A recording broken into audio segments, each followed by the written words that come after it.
Je voudrais, avant que nous puissions patienter à 10 pour commencer, donner la parole à M. Perdouende et rappeler comment sera le chronogramme de nos échanges de ce soir. M. Sawadgo, on dit nul n'est mieux placé que la personne elle-même à mieux se dire et mieux se présenter. Donc, vous aurez l'occasion de mieux vous présenter, donner davantage tout ce qui est information sur votre personne. Et en deçà, la présentation va se poursuivre comme suit. Monsieur Saoudou aura l'occasion de présenter et à la suite de la présentation, et nous aurons une phase d'échange, à savoir des questions. Et à la phase des questions, Monsieur Saoudou va donner des éléments de réponse. Donc, voici un peu le flow. Voilà, présentation, ensuite des questions. Et au terme maintenant des éléments de réponse et ensuite nous allons clôturer la session.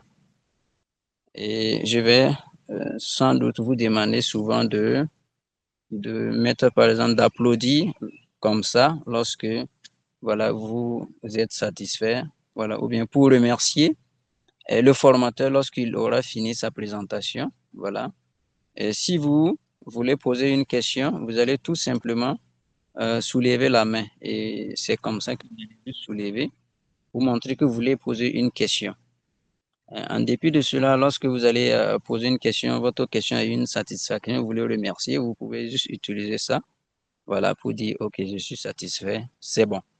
Voilà, si vous avez encore d'autres inquiétudes, vous pouvez toujours non seulement lever la main ou bien écrire en commentaire si vous êtes en difficulté de parler.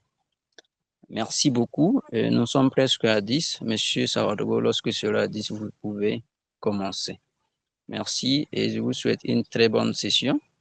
J'ai le plaisir de modérer cela et je vous remercie pour votre fidélité.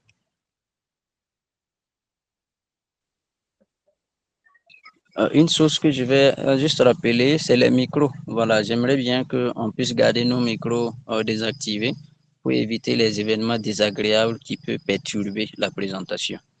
Lorsque vous aurez la parole, vous pouvez désactiver votre micro et vous pouvez parler à haute et audible voix pour permettre à tout le monde de mieux vous entendre. Et vos caméras également, vous pouvez les désactiver sans pour autant, si vous n'êtes pas dans un environnement qui est mieux présentable, si vous voulez activer votre caméra. Je vous remercie. Monsieur Saoudro, vous avez la parole. Merci bien, Monsieur Ouedraogo, pour la parole. Bonsoir à tous et bonsoir à toutes. J'espère que vous m'entendez et que vous me recevez bien. Oui, à mon niveau, je vous reçois 5 sur 5. J'espère que les autres personnes aussi vous reçoivent. Ils peuvent faire des signes, ils peuvent activer leur micro et parler sans souci. D'accord, cela me rassure. Alors, l'écran, j'espère que tout le monde voit aussi. Et quand je vais commencer et que je vais passer de slide en slide, si d'aventure les slides ne changent pas, veuillez bien me signaler pour que je corrige cela. D'accord, d'accord. Allô? Oui, allô, bonsoir madame. Oui, bonsoir, comment vous allez? Oui, très bien. Si vous pouvez élever le ton un peu seulement. Il n'y a même pas de souci, ça sera fait avec. Merci. D'accord, il n'y a pas de souci. On va parler beaucoup plus fort pour que vous puissiez bien entendre. Le thème que nous avons l'honneur de développer ce soir ensemble, c'est comment bâtir une marque personnelle efficace, même si vous partez de zéro. Comme à toute formation, j'aime toujours débuter par une citation. J'ai changé de slide et c'est une citation qui est affichée. Est-ce que la slide est changée à votre niveau? Non, pas encore. Le slide n'est pas changé parce que ici, c'est le PowerPoint. Voilà, Monsieur, maintenant, c'est changé. bon, je pense que si c'est en diaporama, les slides ne bougent pas. Mais par contre, oui, monsieur Ouedraogo. Désolé de vous couper. En fait, quand vous voulez faire le partage de l'écran, si vous ne partez pas partager l'écran entier, nous, on ne voit pas quand vous êtes à mon diaporama. Si par exemple, notification, WhatsApp et tout ne s'affiche pas quand vous recevez des messages, vous pouvez faire juste partager l'écran entier. Donc là, quand vous allez passer à mon diaporama, on va voir. Il suffit d'arrêter le partage et puis recommencer. Attends, là, il faut que je ferme certains onglets qui sont ouverts ici avant de relancer. Un instant. Monsieur Sauro, je voulais mieux vous orienter.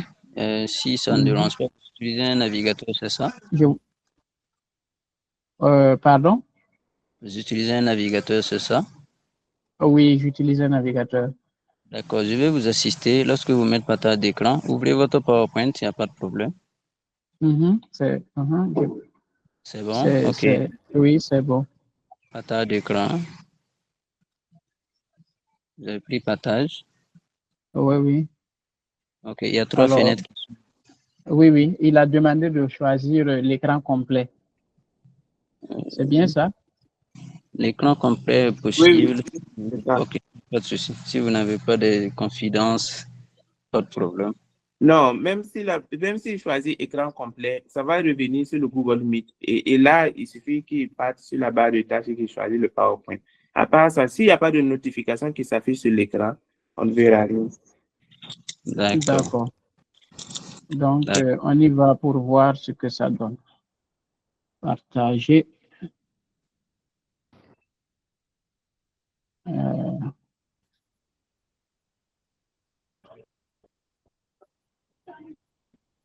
Apparemment, le partage en écran complet ne passe pas. D'accord. Bon, c'est pas grave. Donc, il faudrait repasser à l'ancien là seulement. Et puis, ne mettez plus le mot diaporama. D'accord. J'ai lancé le partage. Est-ce que tout le monde voit? Je vais essayer de voir comment je vais... Attends. Je vais voir si on peut mettre en mode lecture. Est-ce que là, on voit toujours aussi? Là, j'ai changé de slide. Si je change de slide, ça change aussi? C'est parfait. Ça change? Oui, ça change. C'est parfait. OK. Donc, on va aller comme ça alors. Allez-y. Donc, je disais que le thème que nous avons l'honneur de développer ensemble ce soir, c'est comment on bâtit une marque personnelle efficace sur LinkedIn, même si vous partez de zéro. Comme à toute formation, j'aime toujours débuter par une citation. Et pour cette formation, la citation que j'ai retenue, c'est celle de Jeff Bezos qui dit « Votre marque personnelle est ce que vous dites, est ce que les gens disent sur vous quand vous n'êtes pas dans la pièce. » Cette citation, elle parle beaucoup parce que la marque personnelle, il dit ici, c'est ce que les gens disent de vous quand vous n'êtes pas dans la pièce. Quand vous n'êtes pas dans la pièce, qu'est-ce que les gens disent sur vous? Est-ce que ce qu'ils disent, c'est du positif? Est-ce que ce qu'ils disent, c'est du négatif? Est-ce que ce qu'ils disent peut vous apporter, en tout cas, X ou Y opportunités? Reste à savoir. Et c'est ce que nous allons tenter à travers le développement de ce thème, de montrer quelles sont les bonnes pratiques, comment est-ce qu'il faut s'y prendre, quelles sont les erreurs à éviter, quels sont les contenus qu'on doit produire pour pouvoir être acteur de sa marque personnelle et non la subir. Parce que même si vous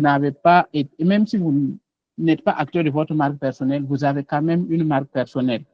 En ce sens que, à travers les activités que vous menez, à travers tout ce que vous faites, que ce soit en ligne ou hors ligne, les gens ont une certaine perception de vous. Mais est-ce que cette perception, c'est la perception que vous avez voulu? Est-ce que cette perception, c'est l'image que vous souhaitez réellement transmettre? C'est là que va intervenir l'aspect comment est-ce qu'on se présente, comment est-ce qu'on crée du contenu pour être acteur de sa marque personnelle et non laisser le hasard dicter qui nous sommes. Pour l'instant, je ne me suis pas présenté, je vais me présenter encore de nouveau. Je suis Pierre-Douendé Rodolphe Sawadogo. Je suis digital marketeur et consultant en communication digitale. Je travaille actuellement dans une agence de communication et j'ai géré différents types de communication de divers secteurs d'activité. Parallèlement aussi, j'ai une passion pour la musique. Je suis trompettiste dans une fanfare locale et membre fondateur de Conseil RH, l'association qui a lancé l'initiative LinkedIn Tour. L'objectif de ce masterclass est le suivant. c'est d'abord comprendre l'intérêt de LinkedIn. Pourquoi est-ce que nous avons choisi LinkedIn comme canal pour développer notre marque personnelle? Comment est-ce qu'on s'y prend pour construire sa marque personnelle sur ces réseaux sociaux, même si l'on est débutant? Ensuite, on va voir comment est-ce qu'on s'y prend pour optimiser son profil. On va donner des recommandations pour avoir un profil vraiment de qualité, de telle sorte à ce que lorsque l'on visite votre profil, on sache que vous êtes une personne compétente, une personne de référence, que votre profil parle plus pour vous. Parce que comme on a l'habitude de le dire, votre profil LinkedIn, c'est un peu comme votre, comment je vais dire, votre portfolio, votre carte de visite, votre lettre de motivation, votre CV, bref. Il parle plus que tous ces documents-là. Et s'il est bien optimisé, et il vend à lui seul sans que vous ayez besoin forcément de dire un mot. Et enfin, c'est comment est-ce qu'on crée du contenu pour gagner en visibilité, en autorité. D'abord, pourquoi est-ce que nous avons choisi LinkedIn comme plateforme pour développer notre personal branding? Il y a plusieurs types de réseaux sociaux. Il y a Facebook, il y a Instagram, il y a Snapchat, bref, il y a une infinité de réseaux sociaux. Pourquoi est-ce que nous décidons ici d'aller sur LinkedIn pour bâtir notre marque personnelle? On choisit LinkedIn parce que c'est d'abord, il compte plus d'1 milliard de membres à travers le monde. On choisit LinkedIn parce que c'est une plateforme qui est orientée carrière et opportunités, et voire business. LinkedIn, comme on aime le dire, c'est le réseau social des professionnels. Il y a les chercheurs d'emploi, il y a les offreurs d'emploi, il y a les offreurs d'opportunités. Bref, ceux qui ont déjà été sur LinkedIn savent bien de quoi il s'agit et ils voient que sur ce réseau social, il y a une certaine façon de communiquer. Il y a toute la communication est soignée et certaines personnes qui n'osent pas prendre la parole sur, par exemple, Facebook, quand ils sont sur LinkedIn, ils prennent aisément la parole et ils font plus confiance à ce qui se fait, ce qui se dit, ce qui se raconte sur LinkedIn que sur les autres réseaux sociaux. Et c'est une plateforme qui est idéale pour se positionner en tant que référence dans son domaine. Il y a bien d'autres raisons pour lesquelles on pourra citer, mais on se limite à ces raisons-là. Il y a une infinité de raisons que l'on pourrait citer, mais LinkedIn, vraiment, c'est le réseau social professionnel. Et en tant que chercheur d'emploi, en tant que salarié, en tant qu'entrepreneur ou bien en tant que dirigeant d'entreprise, c'est le réseau social par excellence où vous allez pouvoir atteindre vos objectifs, développer votre marque employeur, développer votre notoriété, affirmer votre leadership, affirmer votre expertise, bref, devenir vraiment une personne digne de foi, digne de confiance dans votre secteur d'activité. LinkedIn, c'est ce réseau social-là qui vous permet de pouvoir affirmer cela. Pour l'instant, j'aimerais bien, avant de donner les 4 piliers du personal branding, vous poser la question, qu'est-ce que c'est que le personal branding pour vous? S'il y a des personnes qui aimeraient intervenir, ils peuvent lever la main et le modérateur peut prendre 2 ou 3 interventions avant que je ne poursuive.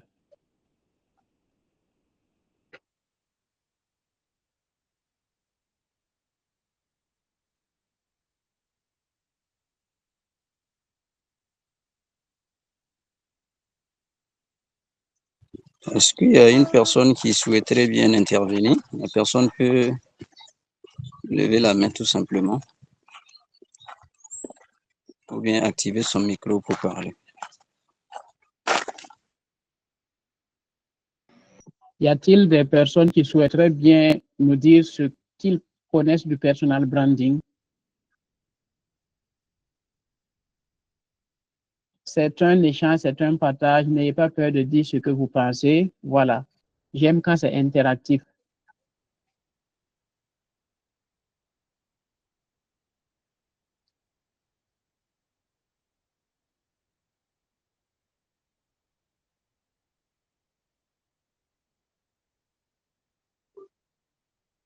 Alors, Madame Saoudou Cynthia et puis Monsieur Eric ont levé la main. Donc, Madame Cynthia, vous avez la parole. Ensuite, Monsieur Eric.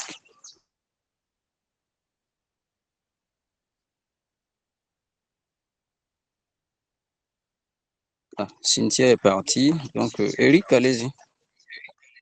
Oui, merci. Bonjour. Oui, personal branding, c'est-à-dire c'est la façon de savoir se présenter comme M. Sawadogo est en train de le dire. Et il faut que cette présentation soit constante, que ce soit pas seulement professionnel, même aussi dans les alentours pour que les gens puissent vraiment...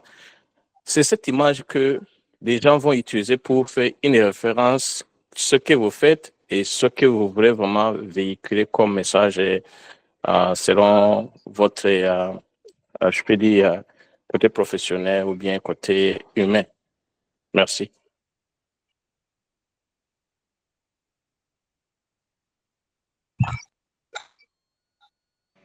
Merci bien, Monsieur Eric. Y a-t-il une autre intervention avant que je ne poursuive? Alors, on va poursuivre pour gagner en temps. Effectivement, c'est ce que vous avez dit, c'est exactement cela, le personal branding. C'est comme vous entendez bien, on dit personal et puis branding. Ça veut dire il y a l'aspect branding, il y a l'aspect personnel. Quand on dit branding, c'est comme une marque, c'est une marque. Et en ce moment, on prend la personne comme une marque. Vous voyez, vous connaissez plusieurs marques de produits. Quand on prend la marque Coca-Cola, elle a traversé en tout cas des générations. Et jusque-là, actuellement, quand on dit Coca-Cola, sans même souffrir, sans même se poser des questions, on sait automatiquement que c'est une marque de boisson. Il s'agit aussi dans ce cas de prendre la personne comme une marque. Votre personne devient comme une marque. Et si vous êtes comme une marque, qu'est-ce qui va faire de telle sorte que les gens, en entendant votre nom, ils vont penser à quelles compétences que vous avez, ils vont penser à quelle solution que vous pouvez résoudre, ils vont penser à quelle personnalité, quel trait de caractère que vous avez. Bref, c'est l'ensemble de ces éléments qui va vous permettre, à X ou Y personne qui ne vous connaît pas de se rassurer que vous êtes la solution à mon problème, vous êtes la personne qu'il me faut par rapport à tel ou tel besoin. Donc, je dirais que le personal branding, c'est là de se construire une image cohérente et positive sur Internet et en dehors d'Internet.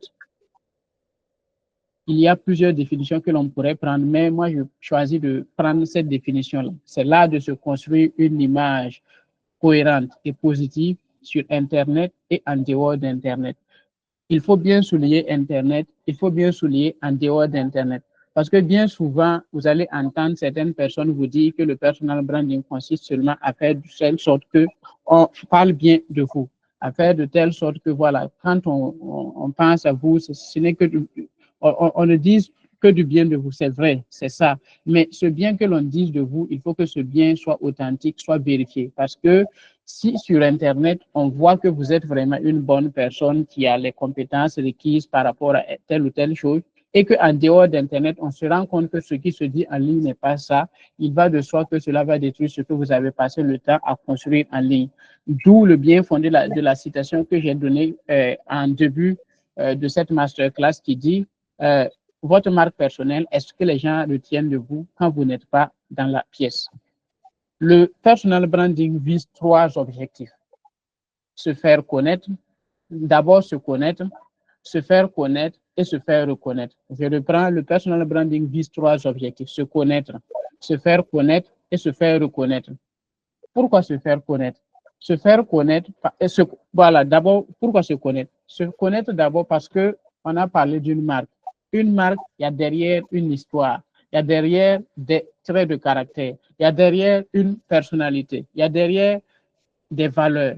Il y a tous ces éléments qui rentrent, qui reflètent en fait qui vous êtes, que vous devez pouvoir connaître et savoir mettre en avant. Il y en a qui partent même dans des exercices pour se connaître là. Il y en a qui partent jusqu'à faire l'exercice, en tout cas, des Japonais que l'on appelle Ikigai. Voilà. L'ikigai, en fait, c'est une méthode japonaise qui permet de savoir ce en quoi vous êtes bon, ce en quoi vous êtes doué, ce en quoi les gens sont prêts à miser de l'argent, ce en quoi le monde a besoin. Bref, C'est un ensemble de critères de ce genre. Vous pouvez aller après approfondir là-dessus à travers vos recherches sur Internet, la méthode Ikigai, qui va vous permettre de savoir ce en quoi vous êtes bon et ce en quoi le monde a besoin de vos compétences. Il y a d'autres aussi qui vont aller plus loin jusqu'à faire des tests de personnalité pour découvrir réellement qui ils sont, quelles sont mes valeurs, quelles sont mes missions de vie, pourquoi, en quoi est-ce que je suis particulier, pourquoi face à telle ou telle situation, je réagis ainsi, pourquoi telle ou telle cause me tient plus à cœur par rapport à telle ou telle cause. Ça, c'est l'ensemble des éléments qui va permettre de telle sorte à ce que vous puissiez réellement vous connaître et savoir qui vous êtes en réalité. Quand on a fini cette étape, on passe maintenant à se faire connaître. Alors, si on veut se faire connaître, il y a un public cible pour qui nous sommes la solution, pour qui nous sommes en tout cas la valeur ajoutée. Donc, on va déterminer l'ensemble des besoins de cette cible-là et voir en lien avec nos compétences qu'est-ce que nous pouvons, en tout cas, comme valeur ajoutée, apporter à cette cible. Et se faire reconnaître, c'est dans le sens que vous allez marquer les esprits. Aujourd'hui, lorsque l'on donne un certain nombre de marques, quand on dit Google, vous allez me dire c'est un moteur de recherche. Quand je dis Coca-Cola, vous allez me dire que c'est une marque de boisson. Quand je dis Idrissa Nassa, vous allez dire que c'est le PDG de Coris Bank. Mais ces personnes, ces images nous viennent en tête parce que c'est ce qu'ils ont construit. Ça, ils se font reconnaître parce que notre subconscient, notre inconscient on a tellement été exposé à plusieurs situations de ces personnes-là, de ces éléments que je viens de citer, que ça, inconsciemment, lorsque l'on dit le nom, on arrive à citer ce qu'ils font dans leur corps de métier. Donc, ça veut dire que c'est un travail de longue haleine qui va prendre du temps. Et pour cela, il y a tout un certain nombre d'actions que nous allons devoir poser de telle sorte à pouvoir se faire reconnaître et marquer les esprits. Alors, on passe maintenant aux 4 piliers du personal branding. D'abord, il faut trouver ta particularité parce que ici, nous avons choisi d'établir notre marque personnelle sur LinkedIn. On ne peut pas aller là-bas sans trouver notre particularité. Ensuite, vous allez définir vos valeurs. Quand vous aurez défini vos valeurs, vous allez déterminer votre histoire. C'est quoi votre histoire? Et en cela, on va parler de storytelling. On va développer, ne vous en faites pas, on va développer ça plus en profondeur. Et la niche, c'est le segment d'activité pour lequel vous êtes la solution. Il y a plusieurs, quand je dis une niche, quand on prend par exemple la peinture. Quand on dit la peinture, c'est l'univers de la peinture. Mais la niche, ça peut être les personnes qui ont besoin de peinture décorative pour les entreprises. Ça, c'est une niche. Ou bien des personnes qui ont besoin de peinture décorative pour les domiciles, etc., etc. Ça, c'est la niche. Vous pouvez être dans un secteur d'activité donné, mais dans ce secteur d'activité, il y a une niche précisément pour laquelle il y a un besoin vous allez détecter un réel besoin par rapport à ce secteur d'activité et vous positionner sur cette niche comme une référence, de telle sorte à ce que si cette niche a besoin de telle ou telle chose, c'est vous qui automatiquement venez à l'esprit de cette personne. Alors, donc, on parlait d'abord au niveau des 4 piliers du personal branding, on dit d'abord de trouver votre particularité. Au niveau de votre particularité, il s'agit de trouver qu'est-ce qui vous rend unique. Et au niveau de ce qui vous rend unique, vous allez, côté compétences, faire ce qu'on appelle un bilan de compétences. Vous allez lister quelles sont les différentes compétences que vous avez. À cette étape, on ne cherche pas pour qui vous êtes la solution. On cherche à savoir quelles sont les compétences que vous avez. Vous allez vraiment faire un point pour trouver l'ensemble de vos compétences. Bref, il y a énormément de compétences selon, en tout cas, votre histoire, votre formation, les activités que vous avez menées. C'est à vous de vous asseoir pour pouvoir déterminer quelles sont les compétences que vous avez. Au niveau personnalité, j'ai expliqué un peu que là, il va falloir demander en fait aux personnes autour de vous, lorsqu'ils sont en interaction avec vous, quelles sont les 3 qualités qui sont les plus représentatives de vous. Et pour ça, il faut choisir vraiment des personnes qui peuvent vous donner de feedback vraiment sincère et sérieux. Et là, vous allez aussi analyser ces feedbacks pour voir est-ce que ce qu'ils ont dit, ça vous reflète en réalité. si vous voulez aller plus loin, vous pouvez aller faire des tests de personnalité. Il y a le site 16 Personality qui vous permet de faire cela. Ça, c'est gratuit. Vous allez aussi déterminer vos valeurs. Quelles sont vos valeurs? Parce qu'on aura besoin de ça pour pouvoir imprimer votre marque au niveau de la création de contenu. Pour l'instant, vous ne voyez pas l'impact de ce qu'on dit, mais quand on va aller plus loin, vous comprendrez. Ensuite, quand on a trouvé votre particularité en déterminant compétences, personnalité, valeurs, etc., il faut déterminer pour qui vous êtes la solution, c'est-à-dire la cible. Et pour déterminer la cible, il faut essayer de voir est-ce que cette cible-là a les moyens de pouvoir acheter mes services que je propose. Parce que si la niche n'est pas rentable, ce n'est pas en tout cas pertinent de se lancer dessus. Il faut choisir vraiment une niche qui a un réel besoin pour ce que vous avez comme compétence. Et là, ensuite, il faut déterminer votre message. Quelle transformation vous proposez à cette cible? Et ensuite, il faut créer ce qu'on appelle une ligne éditoriale. C'est un ensemble de contenus qui vous permet d'aligner ça pour pouvoir atteindre votre objectif. Et enfin, il faut afficher ce qu'on appelle une identité visuelle reconnaissable. Quand on parle d'identité visuelle, lorsque vous allez commencer à communiquer sur LinkedIn, tout à l'heure, on va rentrer au niveau de l'optimisation de profil et vous allez comprendre pourquoi je parle d'identité visuelle.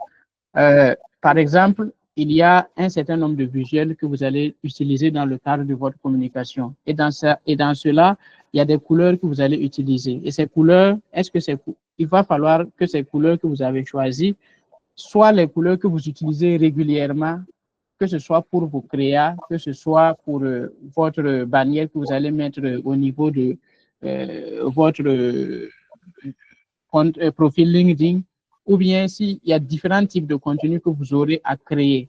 Il faut que les gens en suivant puissent, à travers les couleurs et la façon même que vous faites vos visuels et tout, qu'on sache que tel ou tel aspect qui est vu là, ça renvoie à telle entreprise. Aujourd'hui, moi, quand je vois un visuel, en tout cas qui est fait par Kidali, je ne souffre pas pour reconnaître parce que je vois comment est-ce que les visuels sont faits, je vois comment est-ce qu'ils utilisent les couleurs, je vois comment est-ce qu'ils font l'agencement. Ils ont une identité visuelle et c'est ça qui me permet de pouvoir les reconnaître.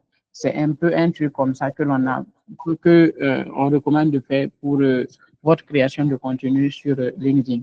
Mais on va développer ça plus tard. Alors, on parlait tantôt ici de déterminer et de définir son message.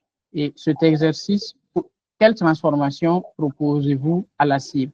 Et cet exercice va vous permettre de pouvoir déterminer votre proposition de valeur. Et cette proposition de valeur résume en un mot, en une phrase, comment est-ce que vous allez faire pour résoudre le problème de votre cible.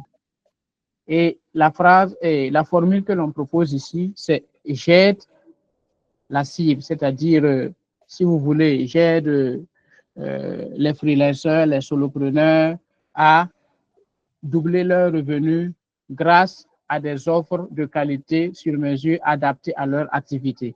Je dis n'importe quoi. Donc ici, il s'agit de pouvoir clarifier en fait votre promesse ou bien votre proposition de valeur de telle sorte à ce que les gens, en lisant ça sur votre type de profil LinkedIn, on sache sans se poser des questions que vous êtes la solution à tel problème en particulier. On va maintenant passer au niveau de l'optimisation de profil.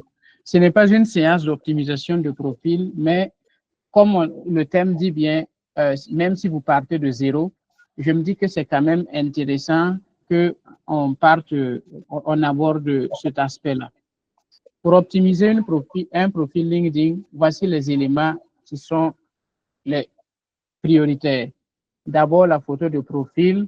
Il y a la bannière, le titre, le résumé, les expériences et les compétences et enfin les recommandations. À cette partie, je ne sais pas, monsieur le modérateur, j'étais en train de voir si je développe ça comme ça, sans rentrer sur LinkedIn, est-ce que les gens vont comprendre, est-ce que ce ne serait pas bien que j'aille sur LinkedIn, développer ça avant de revenir pour poursuivre avec le reste? Oui, de préférence, oui. D'accord, donc je vais arrêter le partage et ouvrir l'onglet LinkedIn. OK. Est-ce qu'on voit mon écran? Oui, on voit. C'est bien visible. D'accord. Super. Donc, je vais venir entrer sur mon profil. Alors, donc au niveau de l'optimisation de... Oh, un instant, c'est la connexion qui me fatigue un peu. Voilà. Donc, au niveau de l'optimisation de profil, dans un premier temps, on a parlé de la photo. La photo de profil, c'est l'élément qui vous permet sur LinkedIn de pouvoir vous identifier, de donner en tout cas un visage à votre nom. Et pour la photo de profil, ce que l'on recommande, c'est d'avoir une photo de profil en fond et en plan poitrine, c'est-à-dire en tout cas coupée en tout cas au niveau de la poitrine en montant. Et il faut que la photo soit dans un fond uni. Il ne faudrait pas avoir des photos où les photos selfie ou bien les photos où à l'arrière-plan on voit en tout cas des éléments ou bien on voit des gens qui sont arrêtés ou bien l'arrière-plan on voit des trucs pas catholiques en tout cas. Il faut, pour éviter tout ça, ce qui est recommandé, c'est vraiment une photo plan poitrine, fond uni. Et il faut aussi que la photo vous ait en tout cas un visage dégagé, souriant, qui est accueillant. Parce qu'il y a quelques subtilités quand même que on ne dit pas toujours. Lorsque vous faites des recherches et que vous voyez vous recherchez un profil en particulier sur LinkedIn et que les profils sortent, vous avez tendance à aller sur le profil de la personne qui a un visage accueillant que sur le profil de la personne qui a un visage serré et qui ne vous pousse pas en fait à regarder son profil. Donc, c'est des petites subtilités en tout cas qu'il faut essayer de tenir compte. Donc, c'est ce que je recommande par rapport à la photo de profil. Ensuite, il y a la bannière.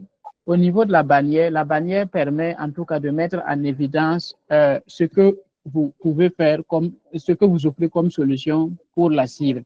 Si vous voulez, vous pouvez aussi mettre ici votre domaine de compétence de telle sorte à ce que voilà, quand on lit votre bannière, on sache déjà vous êtes dans tel domaine et dans tel domaine, si j'ai besoin de X ou Y service, voilà, je peux réellement venir vers vous.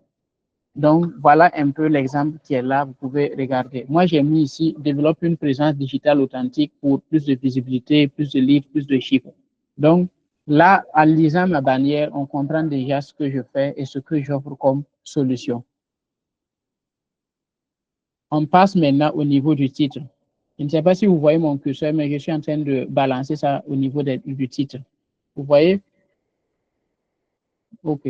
Au niveau du titre, d'abord, dans un premier temps, il faut mettre le nom de votre profession, votre fonction en fait. Moi, j'ai mis d'abord digital marketer. Pourquoi j'ai mis ça? J'ai mis ça parce que il y a quand les gens ils vont rechercher des profils en rapport avec le marketing digital ou bien avec la communication digitale, il faut qu'il y ait ce titre sur mon profil de telle sorte à ce que s'ils recherchent, mon nom sort. C'est pourquoi j'ai mis ce titre-là. Et j'ai aussi mis ce titre parce qu'il y a certaines personnes qui recherchent en fait ce poste en particulier. Ça permet d'afficher ça en première position. Et ensuite, après ce titre, j'ai mis la proposition de valeur qui est Z-X appelle Y grâce à Z. Souvenez-vous, lors de la présentation, j'avais mis Z, en parenthèse, la cible, affaire, résultat, grâce à la méthode. Donc ici, voici, je me suis inspiré de cette formule et voilà comment est-ce que j'ai écrit ça à mon niveau. Moi, j'ai écrit ici, j'aide. La cible ici, c'est les entreprises, les particuliers à faire quoi? À construire une présence digitale authentique pour générer plus de leads et de clients. Pour générer plus de leads et de clients, voilà. Et comment est-ce que je m'y prends? Grâce à la stratégie de contenu et au personal branding. Le titre ici me permet déjà de me positionner dans une niche donnée. Souvenez-vous, lors de la présentation, on avait parlé de niche. Voici ici, la niche est bien définie. Et si l'on poursuit, on va venir à la section info. Pour la section info, ce que je recommande, il y a cette formule-là que je propose pour pouvoir avoir une section info bien optimisée. Il faut d'abord, dans un premier, dire qui vous êtes. Ensuite, ce que vous faites, ce que vous offrez. Si vous avez des passions, vos valeurs, vous pouvez parler de cela, les résultats et les avantages pour les clients. Et ou bien, si vous êtes à la recherche d'une opportunité, vous dites que vous êtes disponible pour des collaborations dans tel ou tel domaine. Bref, vous allez lister et finir par un appel à l'action, c'est-à-dire une phrase qui invite à vous contacter si toutefois ils sont dans tel ou tel besoin. C'est ce qui est recommandé au niveau de la section info ou bien la partie résumé. C'est la partie où vous avez vraiment la latitude de développer et de vous vendre, dire des choses qui permettent de convaincre la personne qui est en train de visiter votre profil.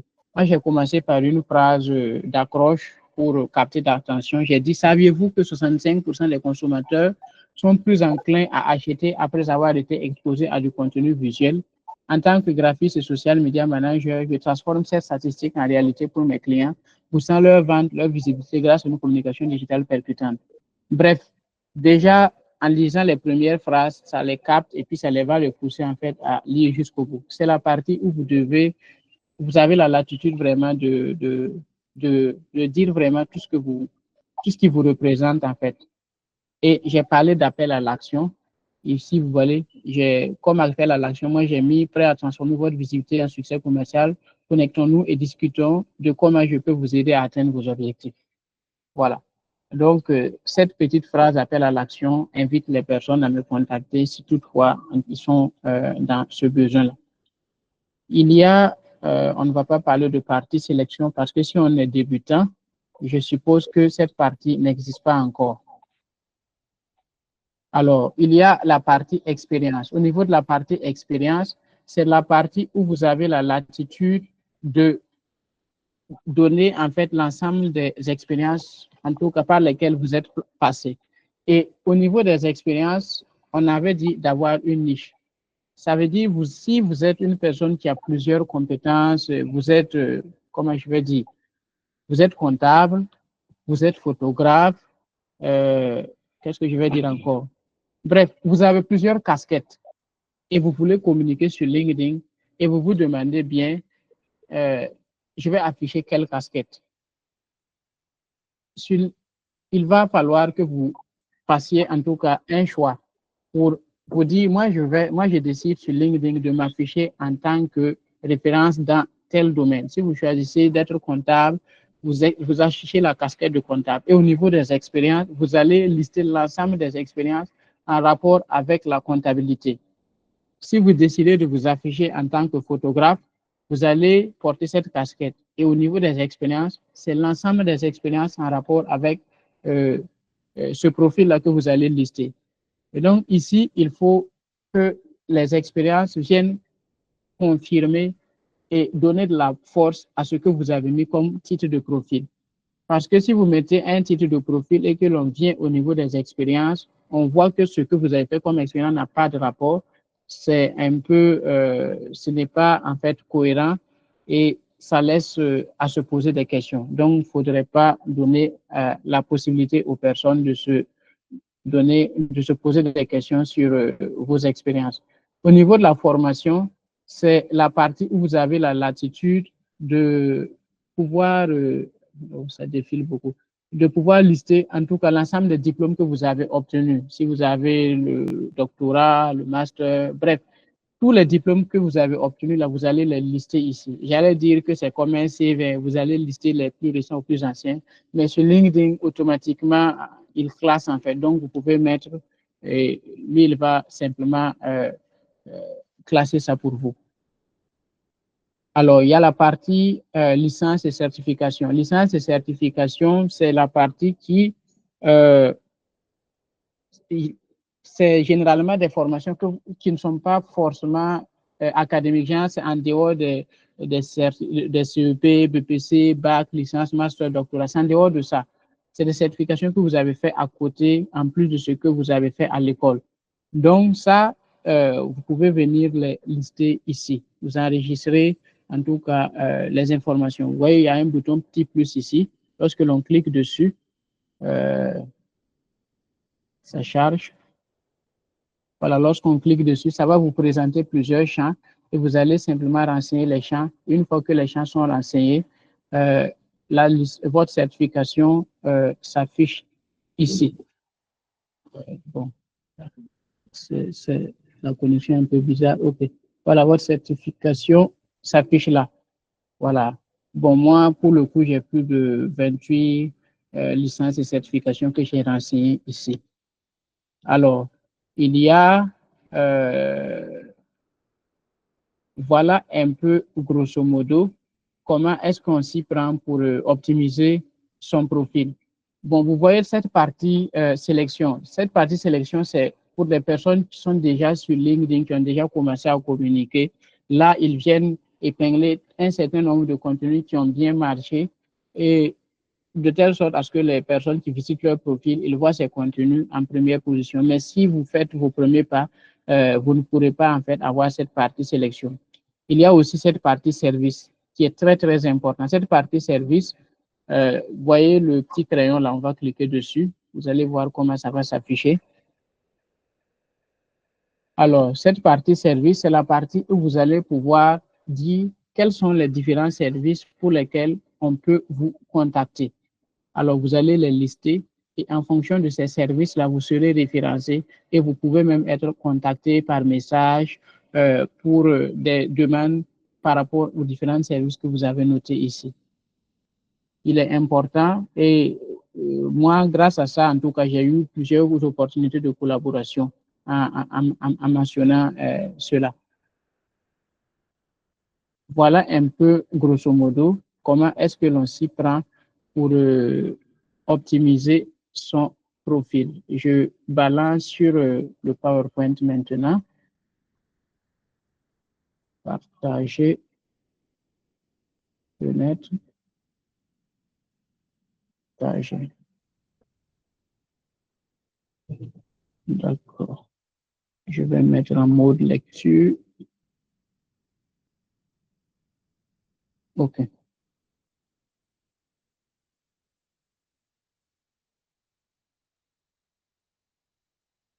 D'accord. Donc, on a fini, on a vu un peu comment est-ce qu'on s'y prend pour optimiser son profil sur LinkedIn.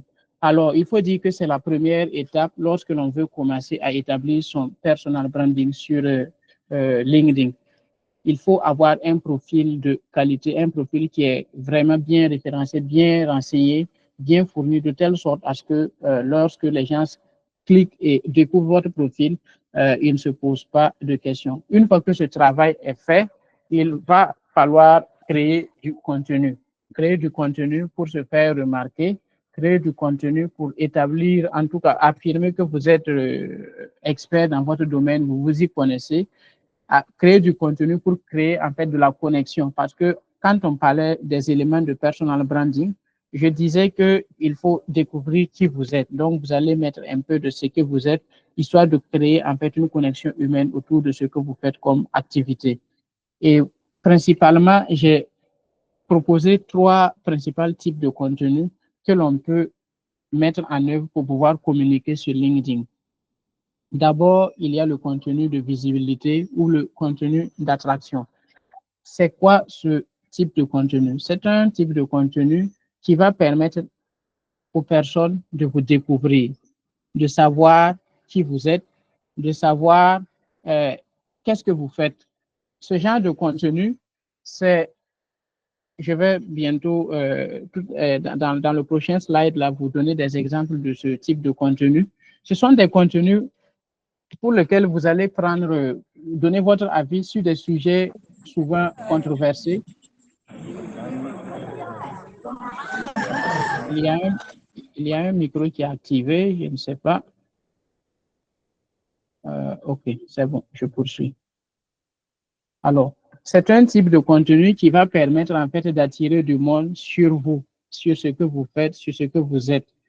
Et pour ces genres de contenu, les gens vont venir, ils vont vous découvrir. Et par la suite de cela, il y a un autre type de contenu que je propose, c'est le contenu de qualification.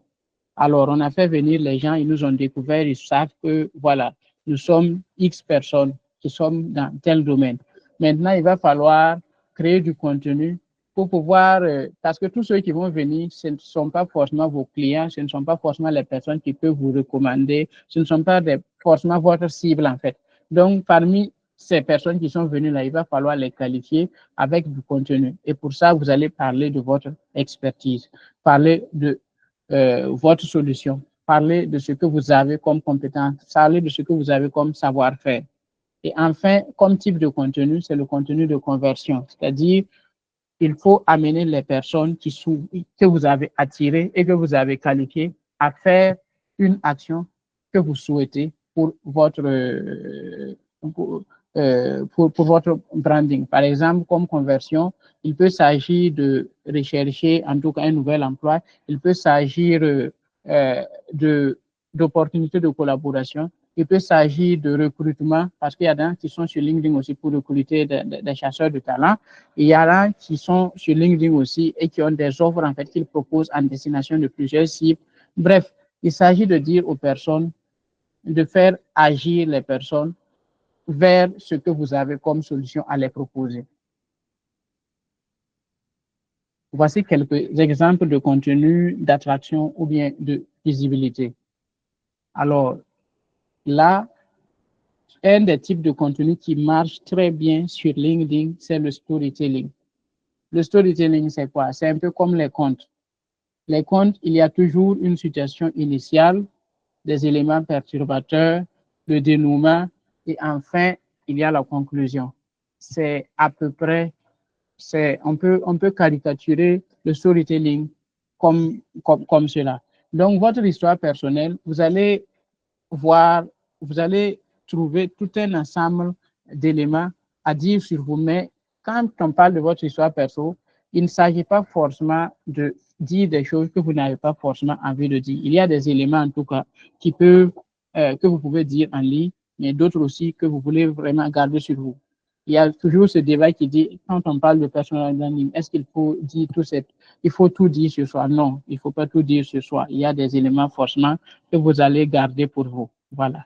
Et si vous l'écrivez sous forme de storytelling, ça touche les émotions. Il y a une étude qui a révélé que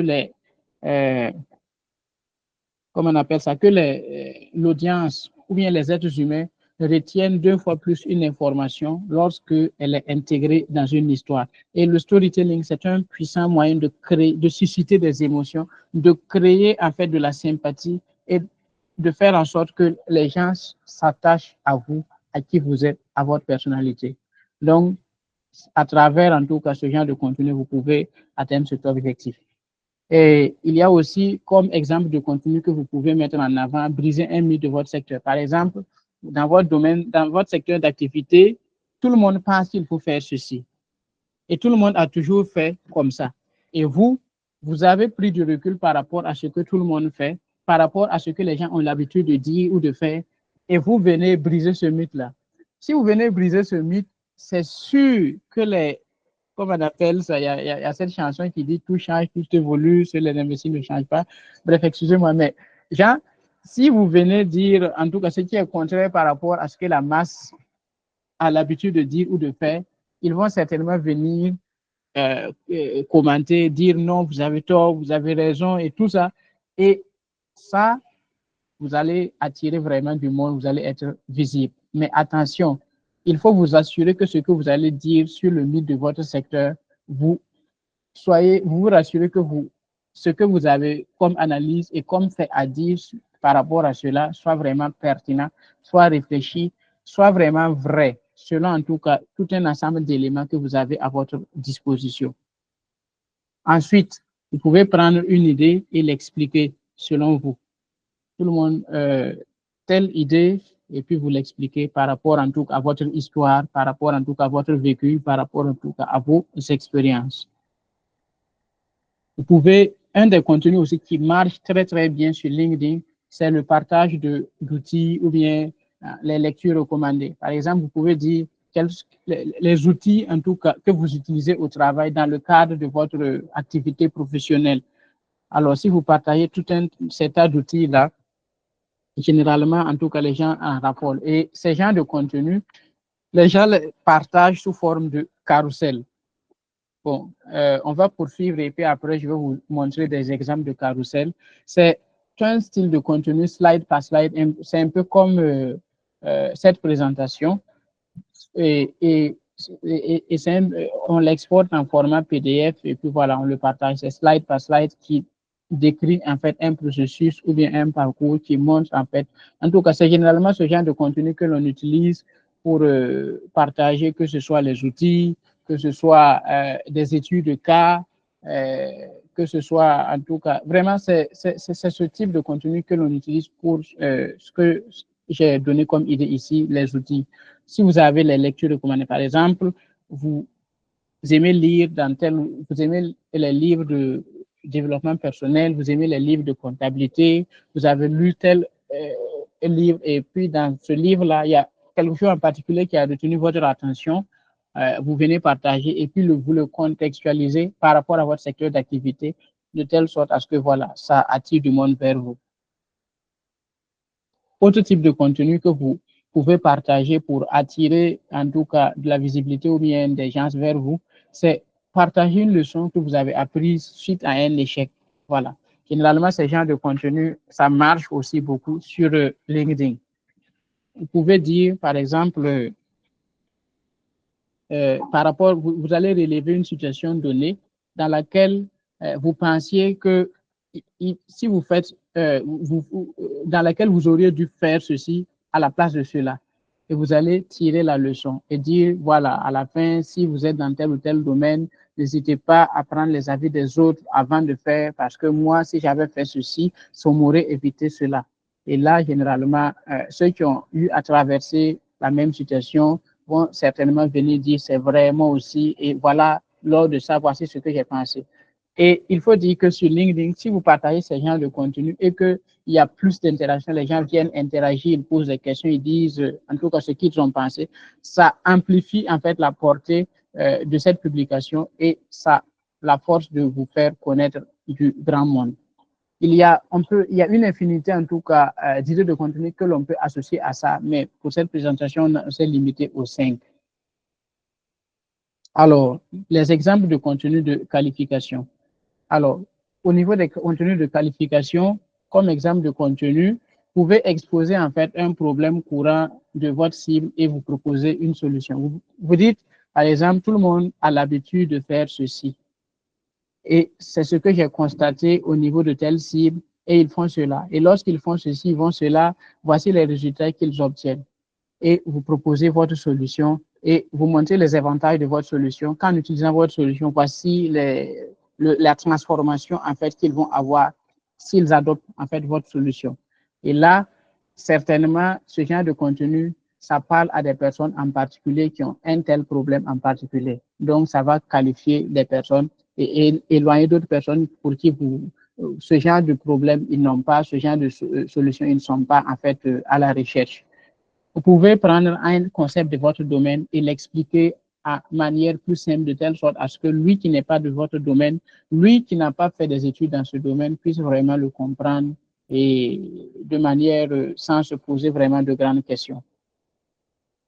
Vous pouvez aussi partager une étude de cas ou bien un retour d'expérience. Lorsque vous avez eu à collaborer avec X ou Y personnes, vous pouvez prendre une étude de cas pour dire, voilà, telle personne m'a contacté dans telle situation et voici ses problèmes au début.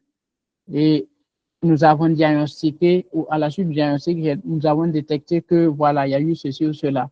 Afin de résoudre, voici comment est-ce qu'on a procédé. Et là, ce genre de contenu vraiment vous permet aux personnes qui vous suivent de savoir que, ouais, si vous avez pu faire cela pour telle personne qui avait tel problème pratique, moi, si j'ai aussi ce problème, c'est sûr que vous pouvez m'aider par rapport à cela. Ensuite, vous pouvez recommander un outil ou bien une méthode que vous utilisez dans votre domaine, bien entendu. Il y a des outils que vous avez en tout cas plus ou moins l'habitude d'utiliser, plus que d'autres, vous pouvez partager cela. Alors, vous pouvez analyser une tendance de votre secteur pour votre cible. Tout cela permet en tout cas d'adresser à votre cible une solution ou bien un savoir que vous êtes la solution que vous pouvez résoudre comme en tout cas problème qu'ils ont à leur niveau. Au niveau du contenu de conversion, là c'est une erreur que j'ai faite. J'aurais dû mettre de conversion. Alors voici les exemples de contenu que l'on peut développer à ce niveau. Vous pouvez présenter votre offre ou bien votre service de façon claire. Voilà. On a dit d'abord, il faut déterminer sa cible. En déterminant sa cible, il faut bien entendu, si on communique sur LinkedIn juste pour communiquer comme ça ne va pas vous rapporter grand-chose. Donc, une fois que l'on aura qualifié les personnes, il va falloir créer, développer des offres ou bien des services pour qu'ils sachent que voilà, s'ils veulent passer définitivement, s'ils veulent résoudre définitivement leurs problèmes, voilà, j'ai développé telle offre et voici le contenu de l'offre, voici comment est-ce qu'on prend rendez-vous, voici comment est-ce qu'on me contacte en fait. Alors, vous pouvez aussi partager en tout cas un témoignage client ou bien une recommandation que vous avez reçue à la suite d'une collaboration qui a réussi.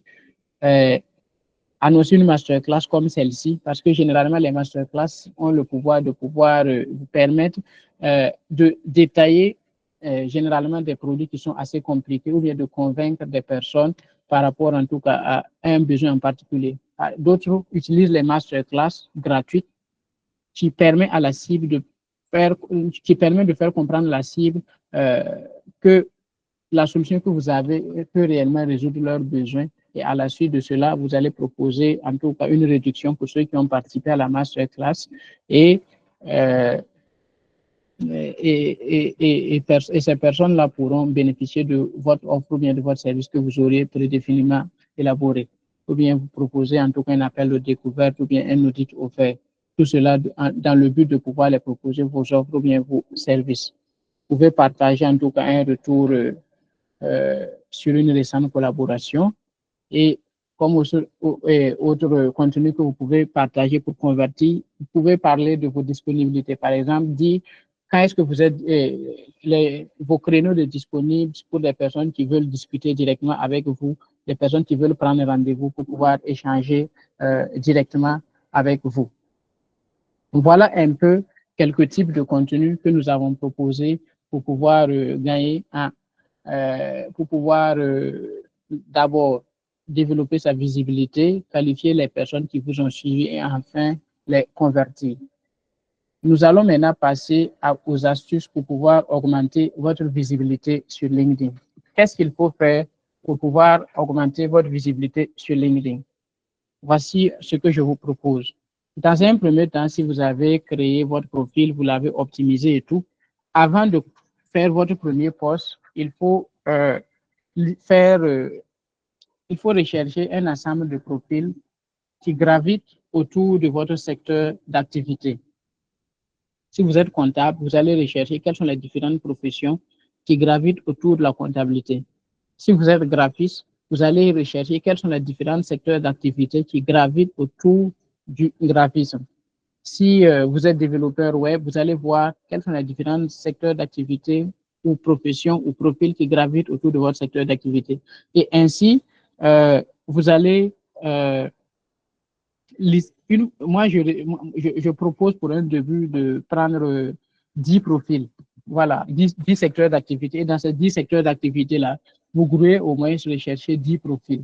Et parmi ces 10 profils, il faut rechercher des personnes qui ont plus d'audience, qui ont aussi moins d'audience. Une fois que vous avez fait cette liste, vous pourriez les envoyer des demandes de connexion.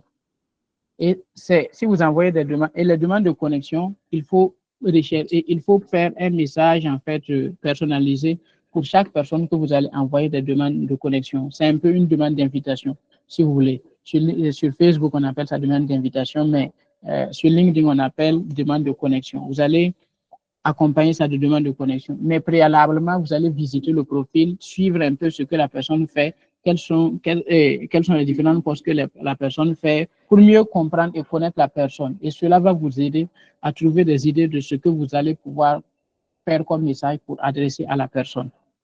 Ainsi, vous allez envoyer ces demandes de connexion avec ces messages personnalisés. Ces personnes vont répondre déjà à ces messages, ils vont accepter vos demandes de connexion. Donc, ça veut dire votre nombre d'abonnés déjà, si c'est 2 personnes par secteur d'activité et que c'est 10 secteurs d'activité, si on multiplie 2 par 10, on a déjà 20. Voilà, vous avez déjà 20 followers, en tout cas qui vous suivent déjà. Et si je pars plus loin, on va prendre combien? 5. Vous avez 5 fois 10, vous avez 50, voilà, personnes qui vous suivent déjà. Et parmi ces listes, ces 10 secteurs d'activité qui gravitent autour de votre domaine, vous allez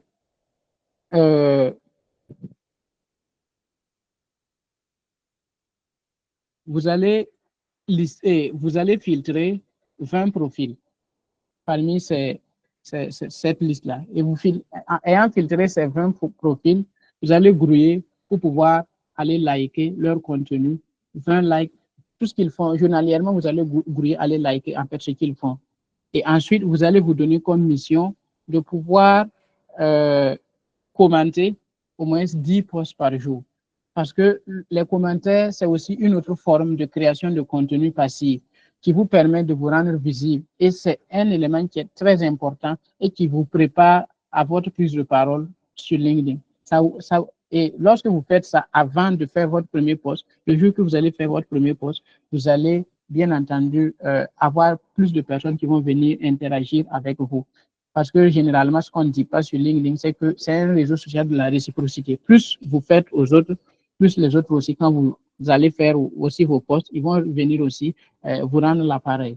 Donc, c'est ce que je recommande à ce niveau. Si vous avez fait cela, déjà, vous allez avoir une très bonne base. Il faut faire ça pendant au moins 1 semaine à 2 semaines. Voilà, avant même de pouvoir commencer à communiquer. En plus de cela, il faut que vous participez. Il y a en fait, comment on appelle ça, souvent il y a des personnes en fait qui font des lives sur LinkedIn sur des sujets précis. Vous pouvez participer à ces lives et il faut choisir aussi ces lives en rapport aussi avec votre secteur d'activité parce que bon, il ne faut pas participer au live pour participer. Si vous avez choisi ces lives, pendant ces lives, il faut prendre la parole pour poser des questions, en tout cas réfléchies, de telle sorte à ce qu'on vous remarque, on se demande mais qui est cette personne? Est-ce que cette personne, il n'a pas plus de choses à donner que ce qu'il vient de dire? Ça va susciter de la curiosité et cette curiosité va pousser les personnes à aller visiter votre profil et par là, ils vont venir vous poser, en tout cas, ils vont vous lancer des demandes de connexion et peut-être vous proposer des opportunités de collaboration.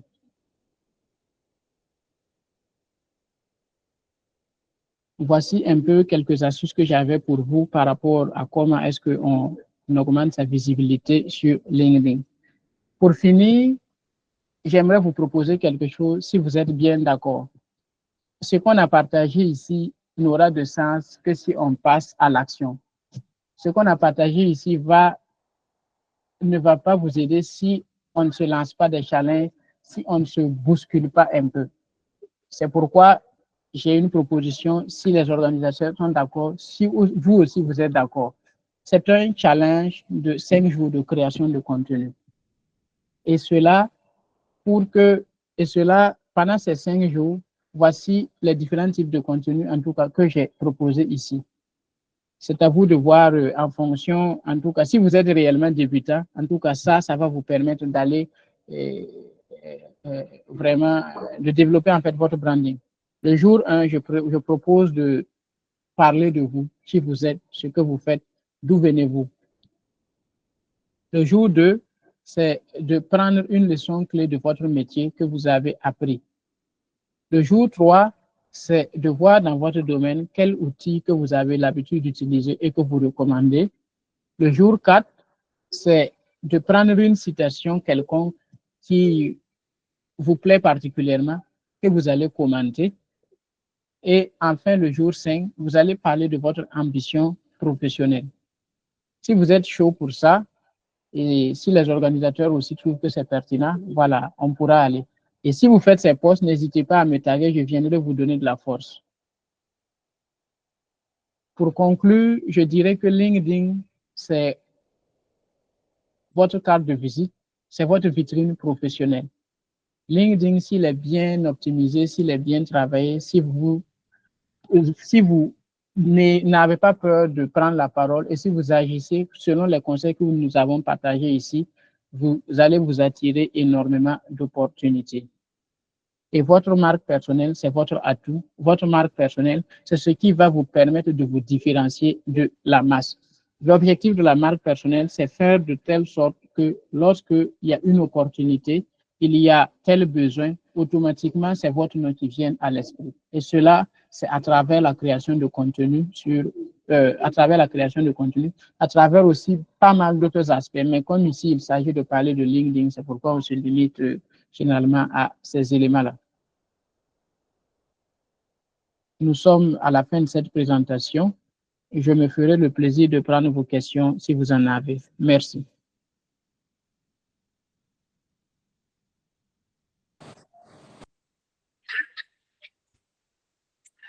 Merci beaucoup, M. Sawarbo, pour cette présentation. Donc, avant d'ouvrir la séance de questions-réponses, je vais me permettre de faire un petit résumé de ce que vous avez présenté. Donc, j'ai bien aimé la citation que vous avez donnée en début de présentation, dont l'idée générale est que votre marque personnelle, c'est ce que l'on retient de vous lorsque vous n'êtes plus là. Effectivement, vous pouvez aller chanter à tout le monde que vous êtes vraiment un professionnel, mais c'est au pied du mur qu'on reconnaît le vrai maçon. Et si ce que vous dites n'est pas vraiment cohérent avec ce que vous êtes, finalement, les gens vont finir par en parler. Et il suffit qu'une personne ouvre la voie et d'autres personnes vont venir partager leurs expériences avec vous. Donc, pour cela, il faut travailler à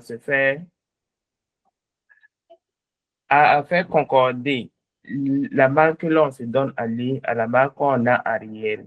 Car seulement, si ça ne cadre pas, ça va se voir et ça va se savoir. Et les gens vont finir par en parler. Et comme Internet n'oublie pas, vous pouvez aller et créer un profil et vous afficher comme un professionnel. Et si dans la vraie vie, vous n'êtes pas un professionnel, une personne va venir dire que vous n'êtes pas un professionnel, une autre personne va venir confirmer. Ensuite, un jour, vous allez devenir un professionnel et vous allez revenir.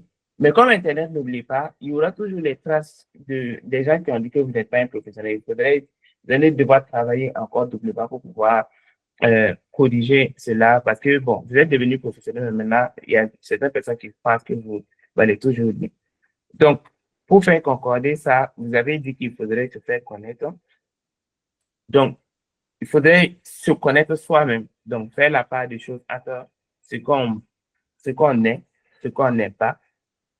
Et aussi déterminer les domaines dans lesquels on est, comme on appelle ça, un expert. Ne pas s'afficher comme un expert en tout, c'est ce que vous avez dit. Surtout si ce sont des domaines très éloignés, avec l'exemple du comptable qui est en même temps photographe que vous avez dit. Donc, il faut savoir sa cible afin de proposer un contenu qui est adéquat et qui sert.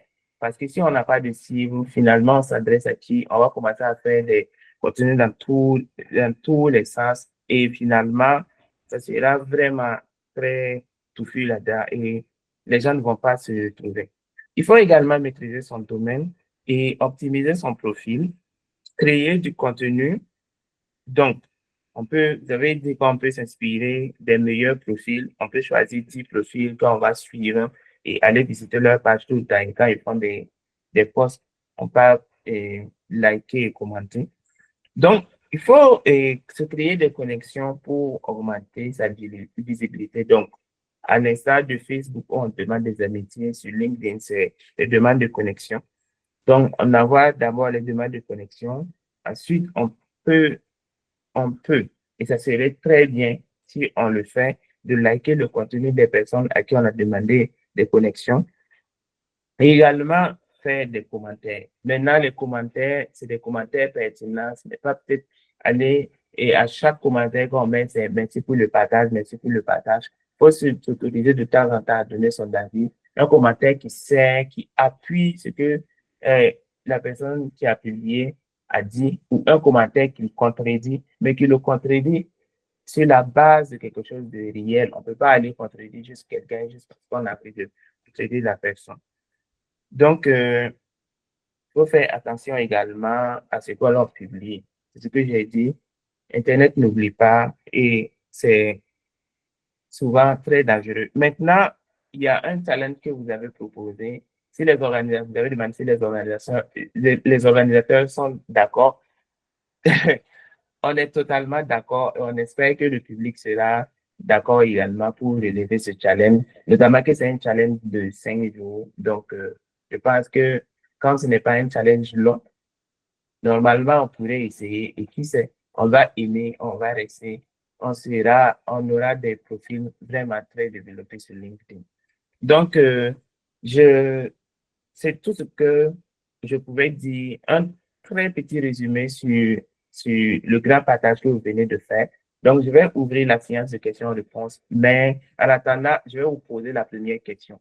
Si vous êtes d'accord, monsieur Sawadou. Il n'y a pas de souci, je vous écoute. D'accord, merci beaucoup. Donc, en matière de publication sur les réseaux sociaux, j'aimerais savoir, est-ce qu'il existe une fréquence idéale de publication ou d'interaction pour rester visible sans être perçu comme envahissant? Parce que, qu'on le dise ou pas, il y a certains profils sur LinkedIn, franchement, de temps en temps, on se dit que ça sonne naturellement maintenant. Donc, je voudrais savoir s'il y a une fréquence idéale de publication. Merci pour la question. Alors, pour un débutant, ce que je conseillerais, c'est d'avoir 2 posts par semaine, à l'occurrence le mardi et le vendredi. La fréquence idéale de publication, je veux dire, c'est au regard de mes constats, au regard de mes analyses, parce que vu l'heure à laquelle on publie, ça génère en fait plus d'interactions et tout. Donc, généralement, c'est les matins, en tout cas à partir de 6h, 7h, en tout cas avant 8h ou bien à la limite, on s'arrête à 8h pour le matin. Là, généralement, les posts marchent. Et ce que j'ai aussi constaté, c'est autour de 11h jusqu'à 13h, si l'on publie, là aussi, ça marche. En dehors de ça, il y a le soir à partir de 18h, 19h jusqu'à 20h. Généralement aussi, à partir de cette tranche horaire-là, ça marche. Donc, voilà un peu ce que je peux dire par rapport aux fréquences de publication. Mais ce que j'allais ajouter, c'est de dire que ce n'est pas en fait une science exacte. Il faut essayer plusieurs plages horaires et pour vous-même déterminer en tout cas ce qui marche le mieux pour vous.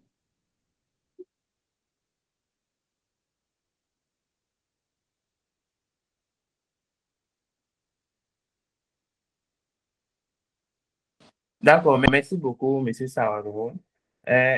La session de questions-réponses est vraiment ouverte. Si vous voulez poser une question, il suffit de lever la main. On va vous ouvrir le micro et vous allez poser la question. Et je pense que M. Sawadou est disposé à répondre à toutes les questions qu'on peut avoir. Donc, ne soyez pas avare, vous pouvez poser toutes les questions. Donc, j'ai toujours une question à réserve, mais je vais attendre d'abord.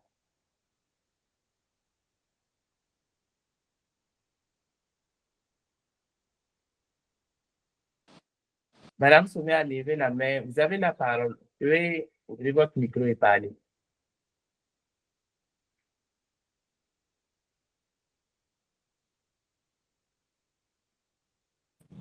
Bonsoir. J'espère que vous m'entendez. Vous pouvez m'entendre, hein? On vous entend très bien. Ah, ok. Un grand merci à M. Savadogo pour ce thème. Vraiment, moi, ça m'a été vraiment utile. Comme je l'ai dit, je suis une bonne before the computer. Et je voulais avoir un éclaircissement par rapport au niveau du contenu. Il y a un point où on a parlé de licence et de certification. Je veux vraiment comprendre c'est quel genre de formation on peut mentionner à ce niveau.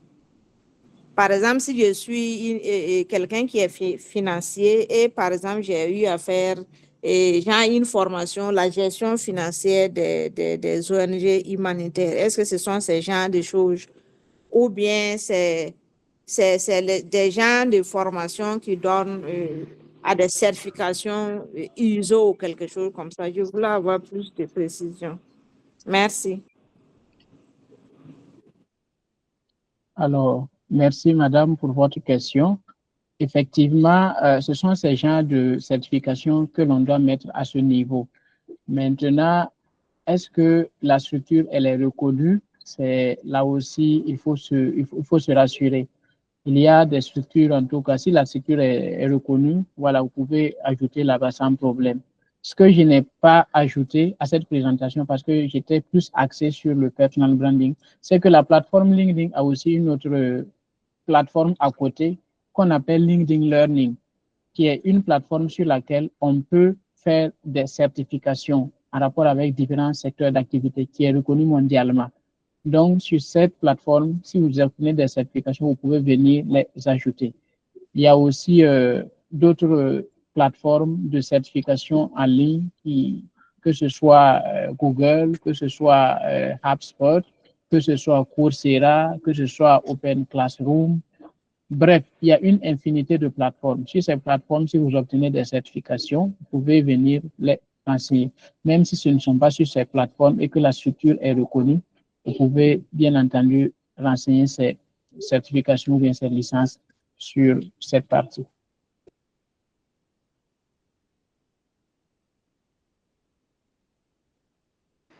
J'ai répondu à votre question, Madame Sommet. Oui, oui. Merci beaucoup. Merci. Maintenant, je vais passer la parole à monsieur. Je vais dire monsieur Lafayette. Vous allez m'excuser beaucoup.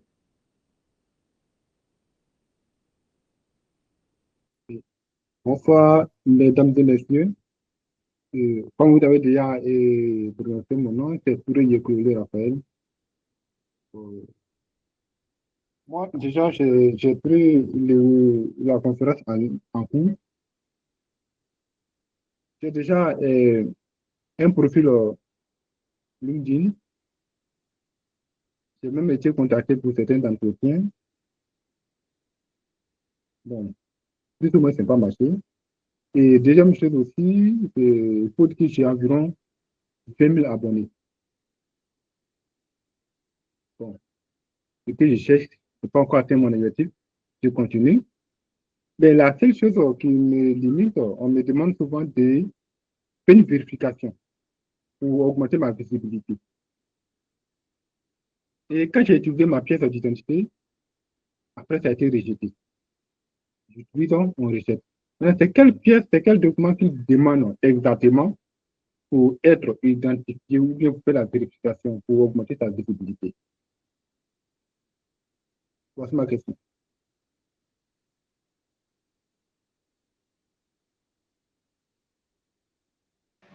Merci, monsieur. Bon, moi aussi, je vais dire Raphaël. Hein. Je pense qu'il y a un d'entre nous qui a déjà répondu dans le chat en disant le passeport. Oui, ce que je vais dire de façon générale sur ça, c'est que c'est un peu comme la certification sur, comment on appelle ça, sur Facebook. Vous voyez le badge bleu sur Facebook là. Voilà, c'est un peu ce que LinkedIn est en train de faire. Ils veulent se rassurer que c'est un vrai profil et que c'est une vraie personne qui est derrière. C'est pourquoi ils sont en train de mettre ce système en place. Et comment dirais-je, pour l'instant, il n'est pas obligatoire, mais je suis sûr que dans les années à venir, ils vont rendre ça obligatoire. Si la CNV n'a pas marché ici avec le passeport, sûrement ça va passer parce que voilà. Il y a certaines pièces en particulier où ils n'ont pas encore pris en compte. Ok, c'est bien noté. Maintenant, aussi, une seconde question. Est-ce que la plateforme LinkedIn peut être monnayée ou bien on peut, pour ne pas dire, on peut monétiser sa page LinkedIn? Merci pour la question. À ma connaissance, non. À ma connaissance, on ne peut pas monétiser son compte ou sa page LinkedIn. Par contre, on peut monétiser ça autrement, en créant du contenu et en devenant en tout cas une référence dans ce domaine. Moi, par exemple, dans le cadre de mes stratégies, il m'arrive à collaborer avec des personnes qui ont une forte audience par rapport à un certain nombre de secteurs d'activité. Et pour ces personnes-là, je les propose en tout cas quelque chose, si vous voulez de l'argent. Donc, c'est de cette façon, en fait, que vous pouvez, pour l'instant, monétiser votre compte, mais de tel que c'est fait sur Facebook ou bien sur des autres réseaux sociaux. Sur LinkedIn, ce n'est pas possible. Il n'y a pas de souci. Maintenant, ma dernière préoccupation, est-ce que vous pouvez nous rappeler les challenges de 5 jours? Je n'ai pas pu prendre note. D'accord. On reviendra là-dessus, Karma, à la fin. Ne vous en faites pas. Ok, j'ai compris. Merci. Je finis avec ça. Merci beaucoup, messieurs. Je vous en prie. Monsieur Ouedraogo, à vous la parole. Merci beaucoup pour vos questions. Il y a toujours une main levée. Monsieur Eric Gaboziza. Oui, bonjour. Merci, Monsieur Saudogo, pour la présentation. En fait, j'avais deux contributions.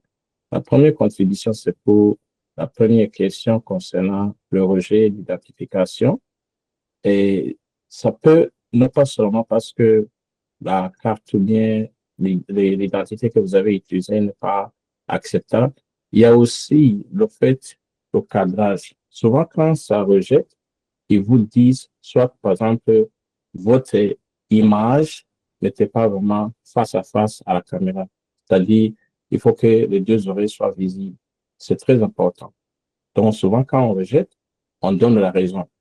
Même si c'est votre passeport, ça peut être rejeté parce que peut-être quand vous preniez la photo, la tête était inclinée, par exemple. Donc, il faut faire attention, suivre vraiment les instructions. Ils donnent les instructions à suivre pour bien prendre la photo. La deuxième contribution, c'est au niveau de contenu qu'il faut mettre sur LinkedIn. Malheureusement, il y a toujours des gens qui mettent des contenus. Par exemple, j'ai un mariage, je mets l'information de mon mariage sur LinkedIn. Ça ne passe pas vraiment. Ça endommage votre réputation parce que LinkedIn, c'est professionnel. Il faut donner des contenus qui sont en relation avec la profession. Si c'est mariage sur Facebook, je comprendrai. Mais sur LinkedIn, c'est pas vraiment bon. Merci. Alors, merci, Monsieur Eric, pour vos contributions. Pour la première contribution, je suis totalement d'accord avec vous. Il m'arrive pour certains documents, en tout cas, où si la photo même n'est pas bien cadrée, même on rejette en fait. Voilà, effectivement, ce que vous avez dit, c'est effectivement ça. Maintenant, par rapport à votre deuxième contribution, moi, j'ai un avis assez nuancé là-dessus. Parce que c'est vrai que c'est LinkedIn, ce qu'on dit, c'est un réseau social professionnel où il faut s'afficher en tant que professionnel et tout. Mais n'oublions pas que derrière le professionnel, ce sont des hommes en fait. Il ne faut pas que l'on soit totalement sérieux de telle sorte à ce que on se limite qu'au professionnel. On peut faire du professionnel en étant professionnel. Je m'explique.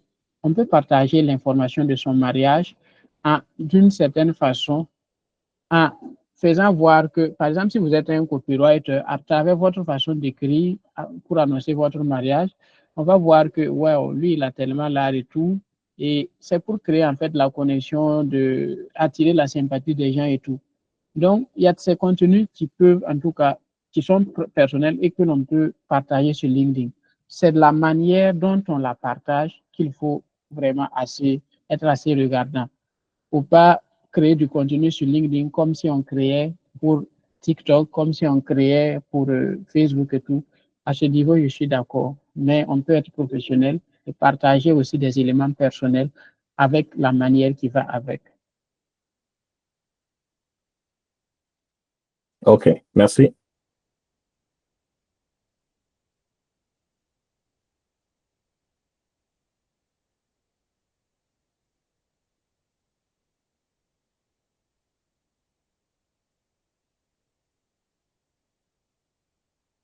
D'accord, merci beaucoup pour votre contribution. Il y a Monsieur Confé qui a posé une question dans le chat. Il demande, pensez-vous qu'il est possible de bâtir une carrière internationale sans quitter son pays? Je pense que sa réponse se trouve dans sa question, carrière internationale sans quitter son pays. Dans la mesure que l'on parle d'international, je pense que on n'est plus dans... C'est international, hein? On ne peut pas être dans son pays et puis... ou bien je n'ai pas bien compris la question.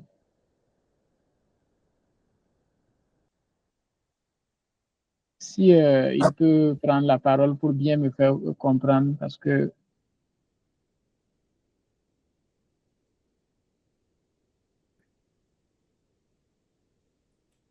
Bon, je pense qu'il y a, par exemple, moi je connais un monsieur qui est ici et qui est consultant pour une entreprise de microfinance que je connais bien, mais dans toute la sous-région.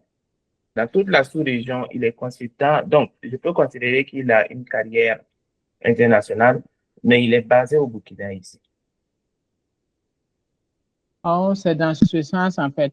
Ça veut dire obtenir des opportunités de collaboration à travers le monde sans forcément quitter son pays. C'est bien ça? Oui, je peut-être dire ça. Il a ajouté, il dit que là où il est, il y a du bruit, il ne peut pas ouvrir son micro. D'accord. Attends, je vais aller voir le chat, ce qu'il dit. Je ne vois pas bien. Si ce que monsieur Eric veut dire est en relation avec ça, vous pouvez ouvrir votre micro pendant que le formateur parle dans le... C'est ça. Oui, je voulais répondre parce que dans mon cas, par exemple, j'ai des collaborateurs que j'embauche qui sont en Afrique, pourtant je ne suis pas en Afrique. Donc, c'était pour lui répondre que oui, c'est possible. Il y a même beaucoup de plateformes en ligne comme Fiverr.com et que vous pouvez être à Ouagadougou et vous allez travailler pour une compagnie ici aux États-Unis, par exemple. C'est possible. Merci. Voilà. Et pour cela, si vous voulez en tout cas bâtir une carrière à l'international, il va falloir aussi côté langue regarder cela. On a parlé de LinkedIn pour bâtir son personal branding. Donc, et si vous êtes et LinkedIn, il y a toutes les langues en fait. Il y a le français, il y a l'anglais, il y a l'espagnol, il y a l'arabe. Bref, il y a ces langues qui sont là-bas. Donc, généralement, on sait que la langue anglaise, c'est la langue commerciale, c'est la langue en tout cas dans le monde que l'on utilise pour les affaires. Donc, du coup, pour votre contenu, pour certains de vos contenus, il va falloir en tout cas essayer de regarder ça, certains contenus en anglais. Et aussi, il y a, comment je vais dire, comment je vais formuler ça? Il faut rechercher aussi des profils aussi en rapport avec les opportunités que vous cherchez dans ces pays-là. Parce que sur la base de recherche de LinkedIn, vous avez la possibilité de filtrer les profils que vous recherchez en fonction des pays, des régions et tout. Donc, si vous trouvez ces profils, vous allez essayer de discuter avec eux pour les proposer vos services et tout. Et cela, vous allez certainement obtenir ces opportunités en étant en Afrique. Moi, par exemple, j'ai eu des opportunités de collaboration, que ce soit au Canada, aux États-Unis, en France, un peu partout, et en étant ici à Ouagadougou. Voilà. Donc, sur LinkedIn, vous avez la possibilité, bien entendu, de le faire. Il y a M. Eric qui a ajouté en disant qu'il y a des plateformes, bien entendu, oui.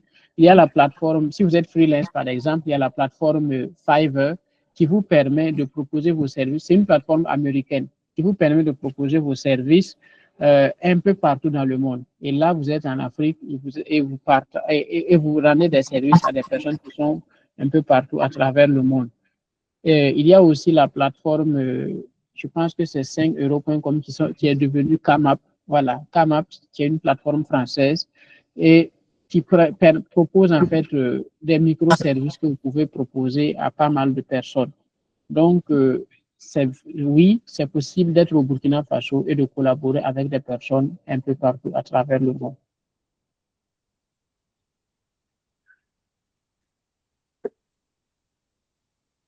Merci beaucoup. Monsieur Eric, pour votre contribution. Merci également à Monsieur Sawadogo.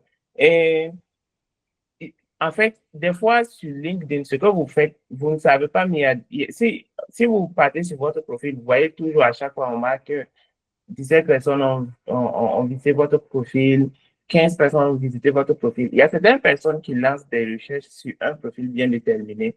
Et quand ils vont lancer la recherche, en fonction de jusqu'à quel point votre profil est optimisé, en fonction de jusqu'à quel point vous faites de la production de contenu, votre profil va apparaître en haut et la personne va venir visiter votre profil et voir ce que vous faites.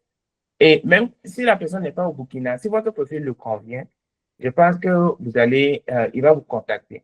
Personnellement, je ne fais pas beaucoup de production sur LinkedIn, mais vu que je suis associé à Fidali et que je suis business developer, je dis que j'informe que je suis responsable de tout ce que Fidali publie sur les différents réseaux sociaux.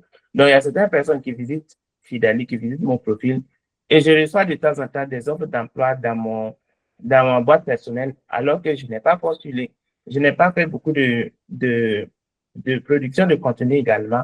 Mais vu que la page de Fidali est liée à moi, il y a certaines personnes qui, par le biais de la page de Fidali, me contactent pour m'offrir de l'emploi. Donc, je pense qu'il faudrait également optimiser son profil et donner la possibilité aux personnes de vérifier ce que vous faites. Si vous dites, par exemple, que vous êtes un informaticien, vous êtes, par exemple, responsable vous êtes un bon codeur, que vous savez, vous maîtrisez plusieurs langages de codage informatique et tout. Si on vient sur votre profil Facebook, on voit que vous avez les diplômes, on voit que vous avez les certifications nécessaires, mais que la personne ne peut même pas vérifier un seul projet que vous avez mené, c'est un peu frustrant, mais ils ne vont pas vous contacter. Donc, je pense que LinkedIn permet d'avoir des propositions. Personnellement, j'ai eu des propositions qui viennent de la Côte d'Ivoire et j'ai eu des propositions qui viennent du Sénégal également. Si je veux parler des propositions qui sont à côté. Effectivement, ça me permet d'insister encore sur avoir en tout cas un profil LinkedIn bien optimisé. Ce que vous dites sur votre profil doit être vraiment un élément qui vous permet de vous démarquer et de vous remarquer. Sur le profil LinkedIn, on a la possibilité d'ajouter, si vous êtes un développeur, le lien vers votre site web personnel ou bien votre portfolio. Et ça, c'est au niveau quand on est juste après votre titre de profil, on a la possibilité de mettre un lien, visiter mon profil, visiter mon portfolio, bref, même si vous n'êtes pas informaticien et que ce que vous faites nécessite d'avoir un portfolio et que à travers le portfolio, les gens verront plus de réalisations que vous avez fait. Vous ajoutez là et les personnes qui visitent votre profil vont aller découvrir plus d'informations détaillées sur ce que vous pouvez faire réellement.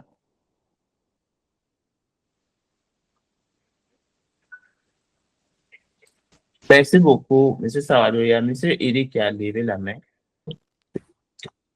Je voudrais ajouter quelque chose, en fait. LinkedIn ici marche comme Facebook en matière de recherche des cibles. Lorsque vous créez votre compte de LinkedIn, ça peut être un compte gratuit ou un compte payant. Maintenant, lorsque c'est un compte payant, c'est-à-dire c'est vous qui vous dites, moi, je veux, par exemple, rechercher des gens de telle catégorie et de telle location géographique. Donc, si moi, je suis en train de chercher des gens embauchés, parce que moi, je me focalise pour l'Afrique, et je spécifie les pays et je spécifie les profils.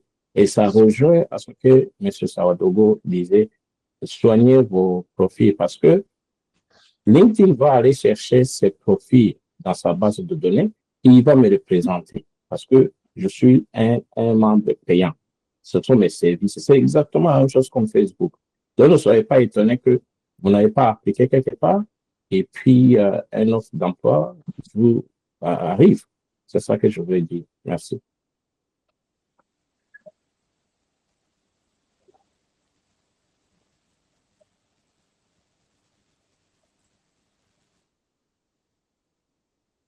Merci beaucoup pour votre contribution.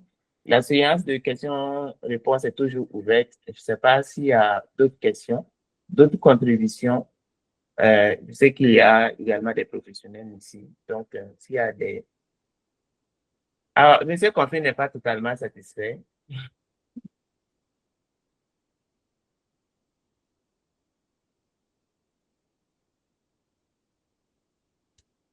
Maintenant, je pense que M. Eric et moi, on avait un peu engagé une conversation sur la possibilité que vous animez un webinaire. Je ne sais pas si, je pense que c'est moi le fautif qui vous a pas contacté ensuite. N'est-ce pas? Oui, c'est vrai, c'est vrai. Je viens de me rappeler, c'est vrai. Oui. Donc, Je suis toujours disponible, hein. Il n'y a pas de problème. je profite de la séance pour vous inviter encore une fois.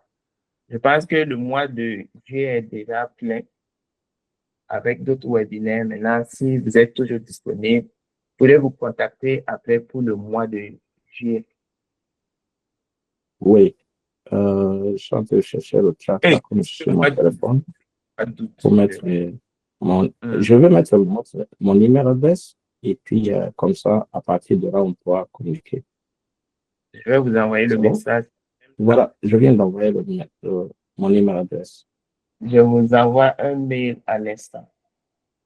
OK, ça marche.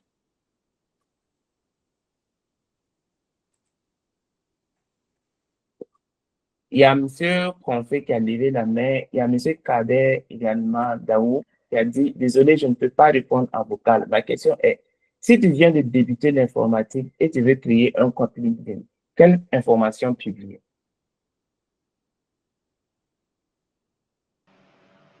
Je pense que on a déjà abordé cela. On a donné les détails par rapport à un compte LinkedIn optimisé, mais je vais brosser grosso modo. Alors, dans un premier temps, c'est optimiser son profil. Et optimiser son profil, quels sont les éléments principaux? C'est une photo de profil, c'est une bannière, c'est le titre de profil, c'est la partie résumé, info, on a la latitude de se présenter, dire qui on est, ce qu'on fait, pour qui nous sommes la solution avec un appel à l'action. Au niveau des expériences, on renseigne tous les diplômes et les expériences du parcours, en tout cas les entreprises par lesquelles on est passé, quelles sont les différentes expériences. Au niveau de la formation, on renseigne vraiment tous les diplômes que l'on a obtenus et les licences et certifications si on en a. Et si aussi on a obtenu, bon, je ne parle pas de ça parce que si on parle de débutant, on ne peut pas avoir des recommandations quand on est débutant. Voici un peu ramassé comment est-ce qu'on s'y prend pour optimiser son profil. Mais j'aimerais rassurer les participants que le module sera remis aux organisateurs et qui pourront en tout cas vous partager cela. Je ne sais pas si j'ai répondu à votre question.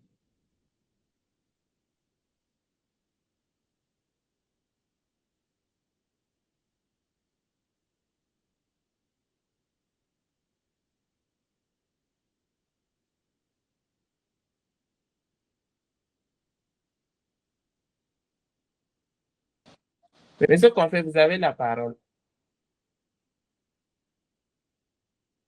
Monsieur Dao est de votre... Bonsoir à tous. Bonsoir, vous entendez? Merci pour la présentation.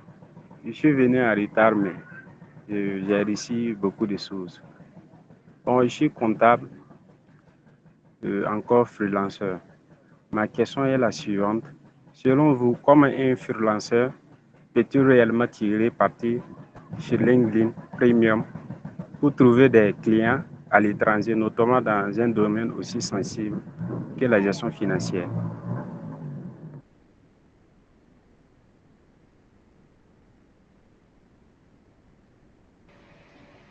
Merci bien pour votre question.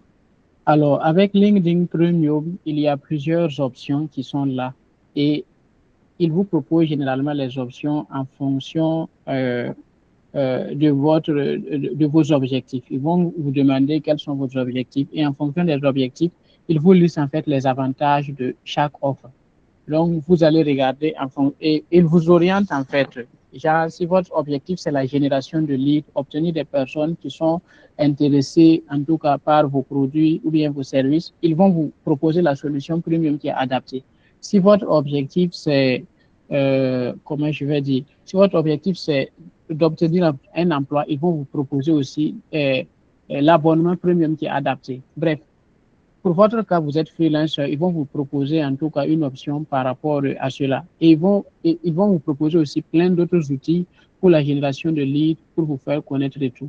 Donc, c'est de choisir, c'est de regarder parmi les options qu'ils vous proposent là, quelle est l'option qui répond le mieux à mes objectifs. Une fois que vous avez choisi ça, les outils qui sont détaillés là-bas sont assez, en tout cas, clairs. Il faut juste suivre les étapes qu'ils ont proposées et vous les utilisez et vous combinez à tous les conseils que l'on a partagés ici et vous allez sortir de l'eau et obtenir des opportunités en rapport avec ce que vous offrez comme produit ou bien service.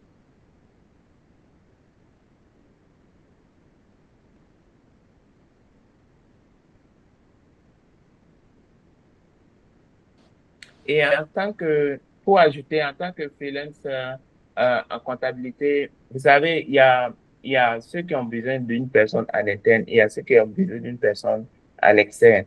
Donc, il y a certaines entreprises qui ne peuvent pas se permettre de prendre un comptable durant toute l'année, mais qui ont quand même besoin des services d'un comptable. Donc, vous êtes freelance, je ne vous apprends pas quelque chose.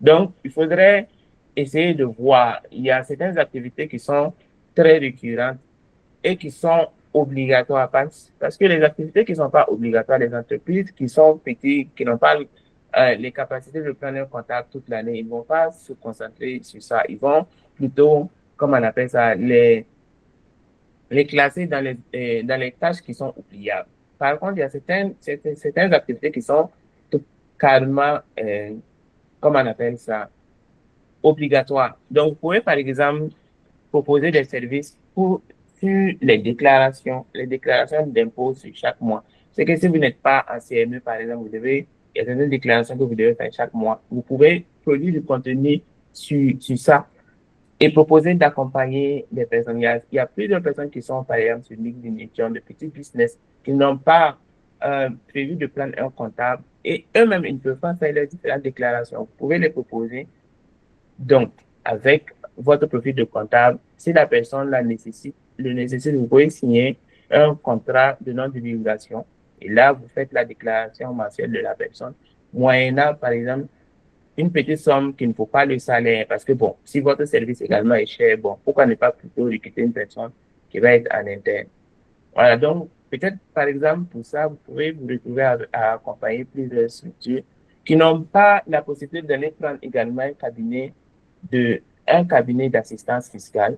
Et si vous avez les compétences, vraiment, vous pouvez aider à accompagner ces différentes structures. C'est une proposition.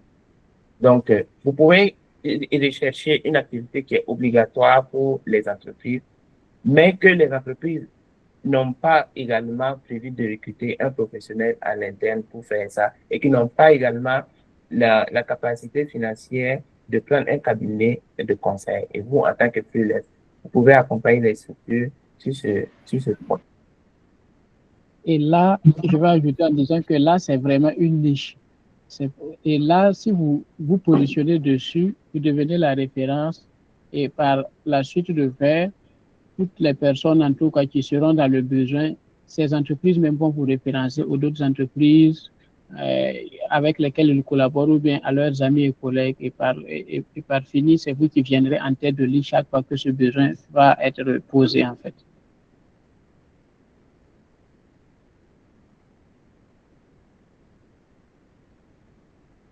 Oui, monsieur Conféré, vous avez levé la main. Oui, merci beaucoup pour vos réponses. Oui.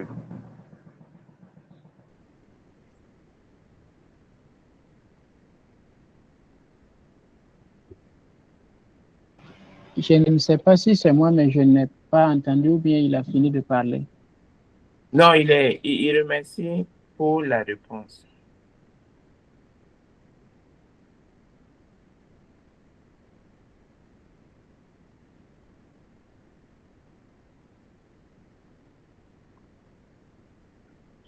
D'accord. La session de questions-réponses continue. Et je ne sais pas s'il y a toujours des questions. Merci, je suis de retour encore.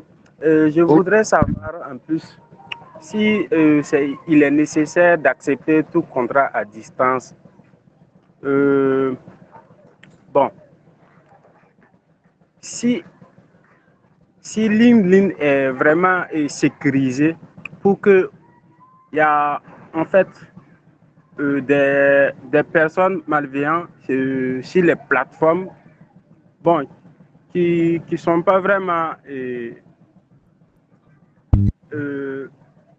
gens à donner de la confiance, quoi. Donc, je voudrais savoir si il est possible d'accepter tout contrat à distance sur LinkedIn pour ne pas subir après.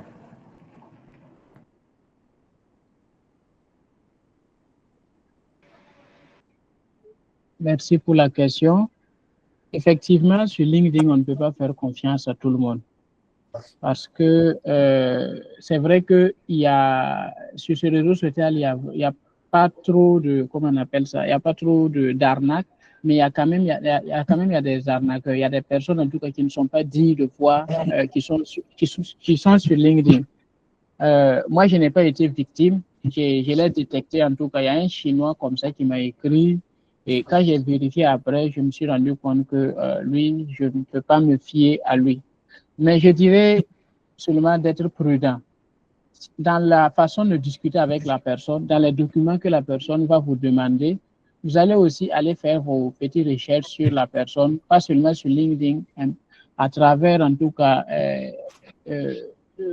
Google l'Internet de façon générale, ou bien vous allez vous renseigner auprès d'autres personnes pour vous rassurer par rapport à tel ou tel profil. Et si la personne vous demande un certain nombre de trucs qui n'est pas catholique et tout, certainement vous allez en tout cas avoir des méfiances ou bien des doutes. Donc je dirais oui, LinkedIn c'est fiable, mais il n'est pas à 100% fiable. Donc il faut toujours rester sur ses gardes et se dire que sur Internet, de façon globale, il faut rester prudent et ne pas faire confiance facilement comme ça.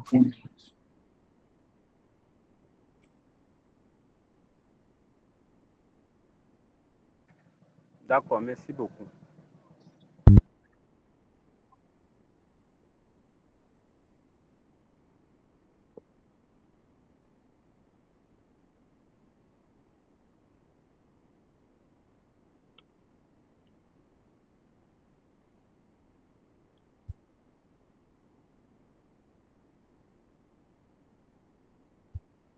Il y a M. Eric qui a levé la main.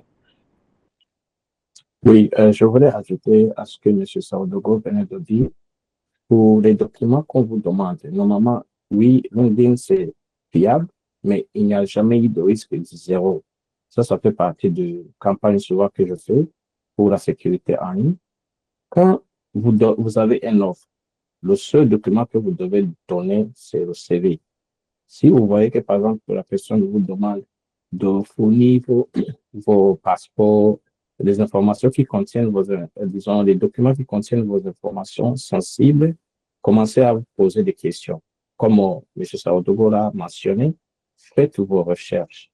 Parce que même si on a dit tout à l'heure, il faut vérifier son profil de LinkedIn, je peux voler, par exemple, votre mot de passe et je vais usurper votre identité et je vais escroquer les gens. Donc, gardez toujours la vigilance. Merci.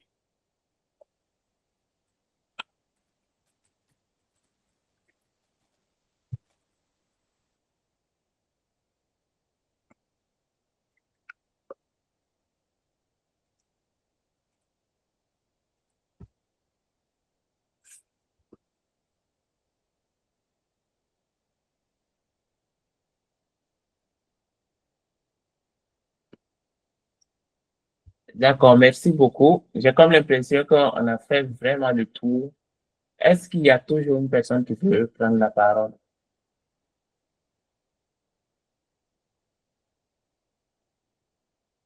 Donc, je pense qu'on est allé jusqu'à la fin. Donc, merci beaucoup à tous et à toutes d'être restés jusqu'à la fin de ce webinaire. Je vais demander le mot de la fin à M. Sawadogo et ensuite je vais conclure.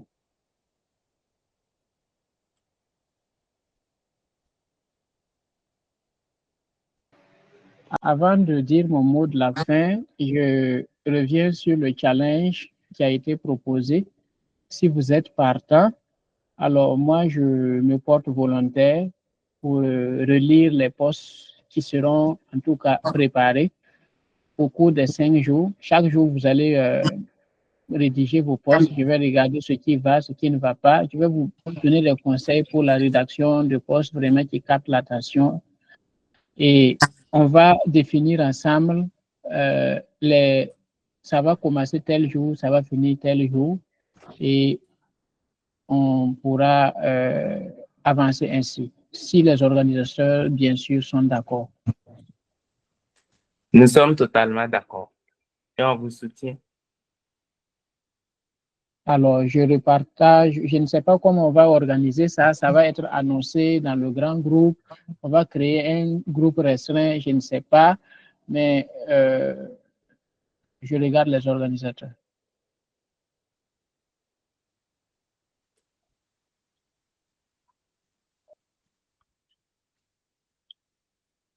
Bon, vu que il y a certaines personnes qui sont parties, qui étaient intéressées, on peut l'annoncer au grand groupe.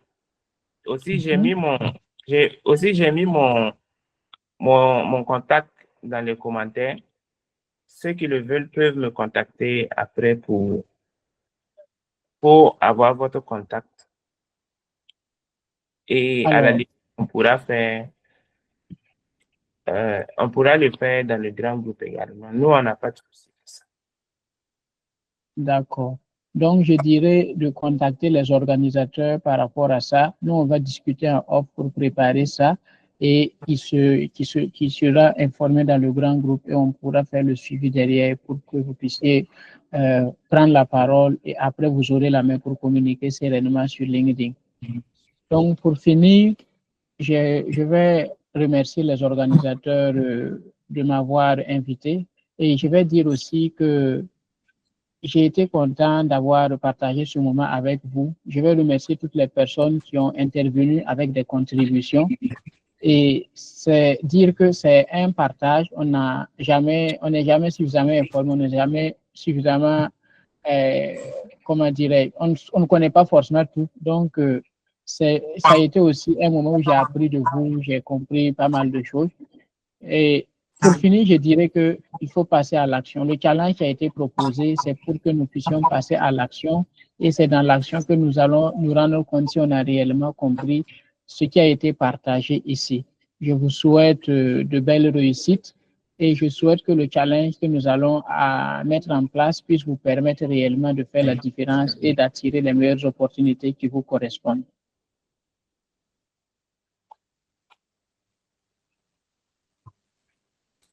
Merci beaucoup, M. Sararo. Donc, je souhaite à toutes et à tous un bon week-end, une bonne fin de week-end. Et on se retrouve la semaine prochaine pour un autre webinaire qui va porter sur la fiscalité et sera animé par M. Dawende. Nous allons vous partager les informations dès que possible dans le grand groupe. Et en attendant, je vous souhaite un bon repos et du succès dans vos différentes activités.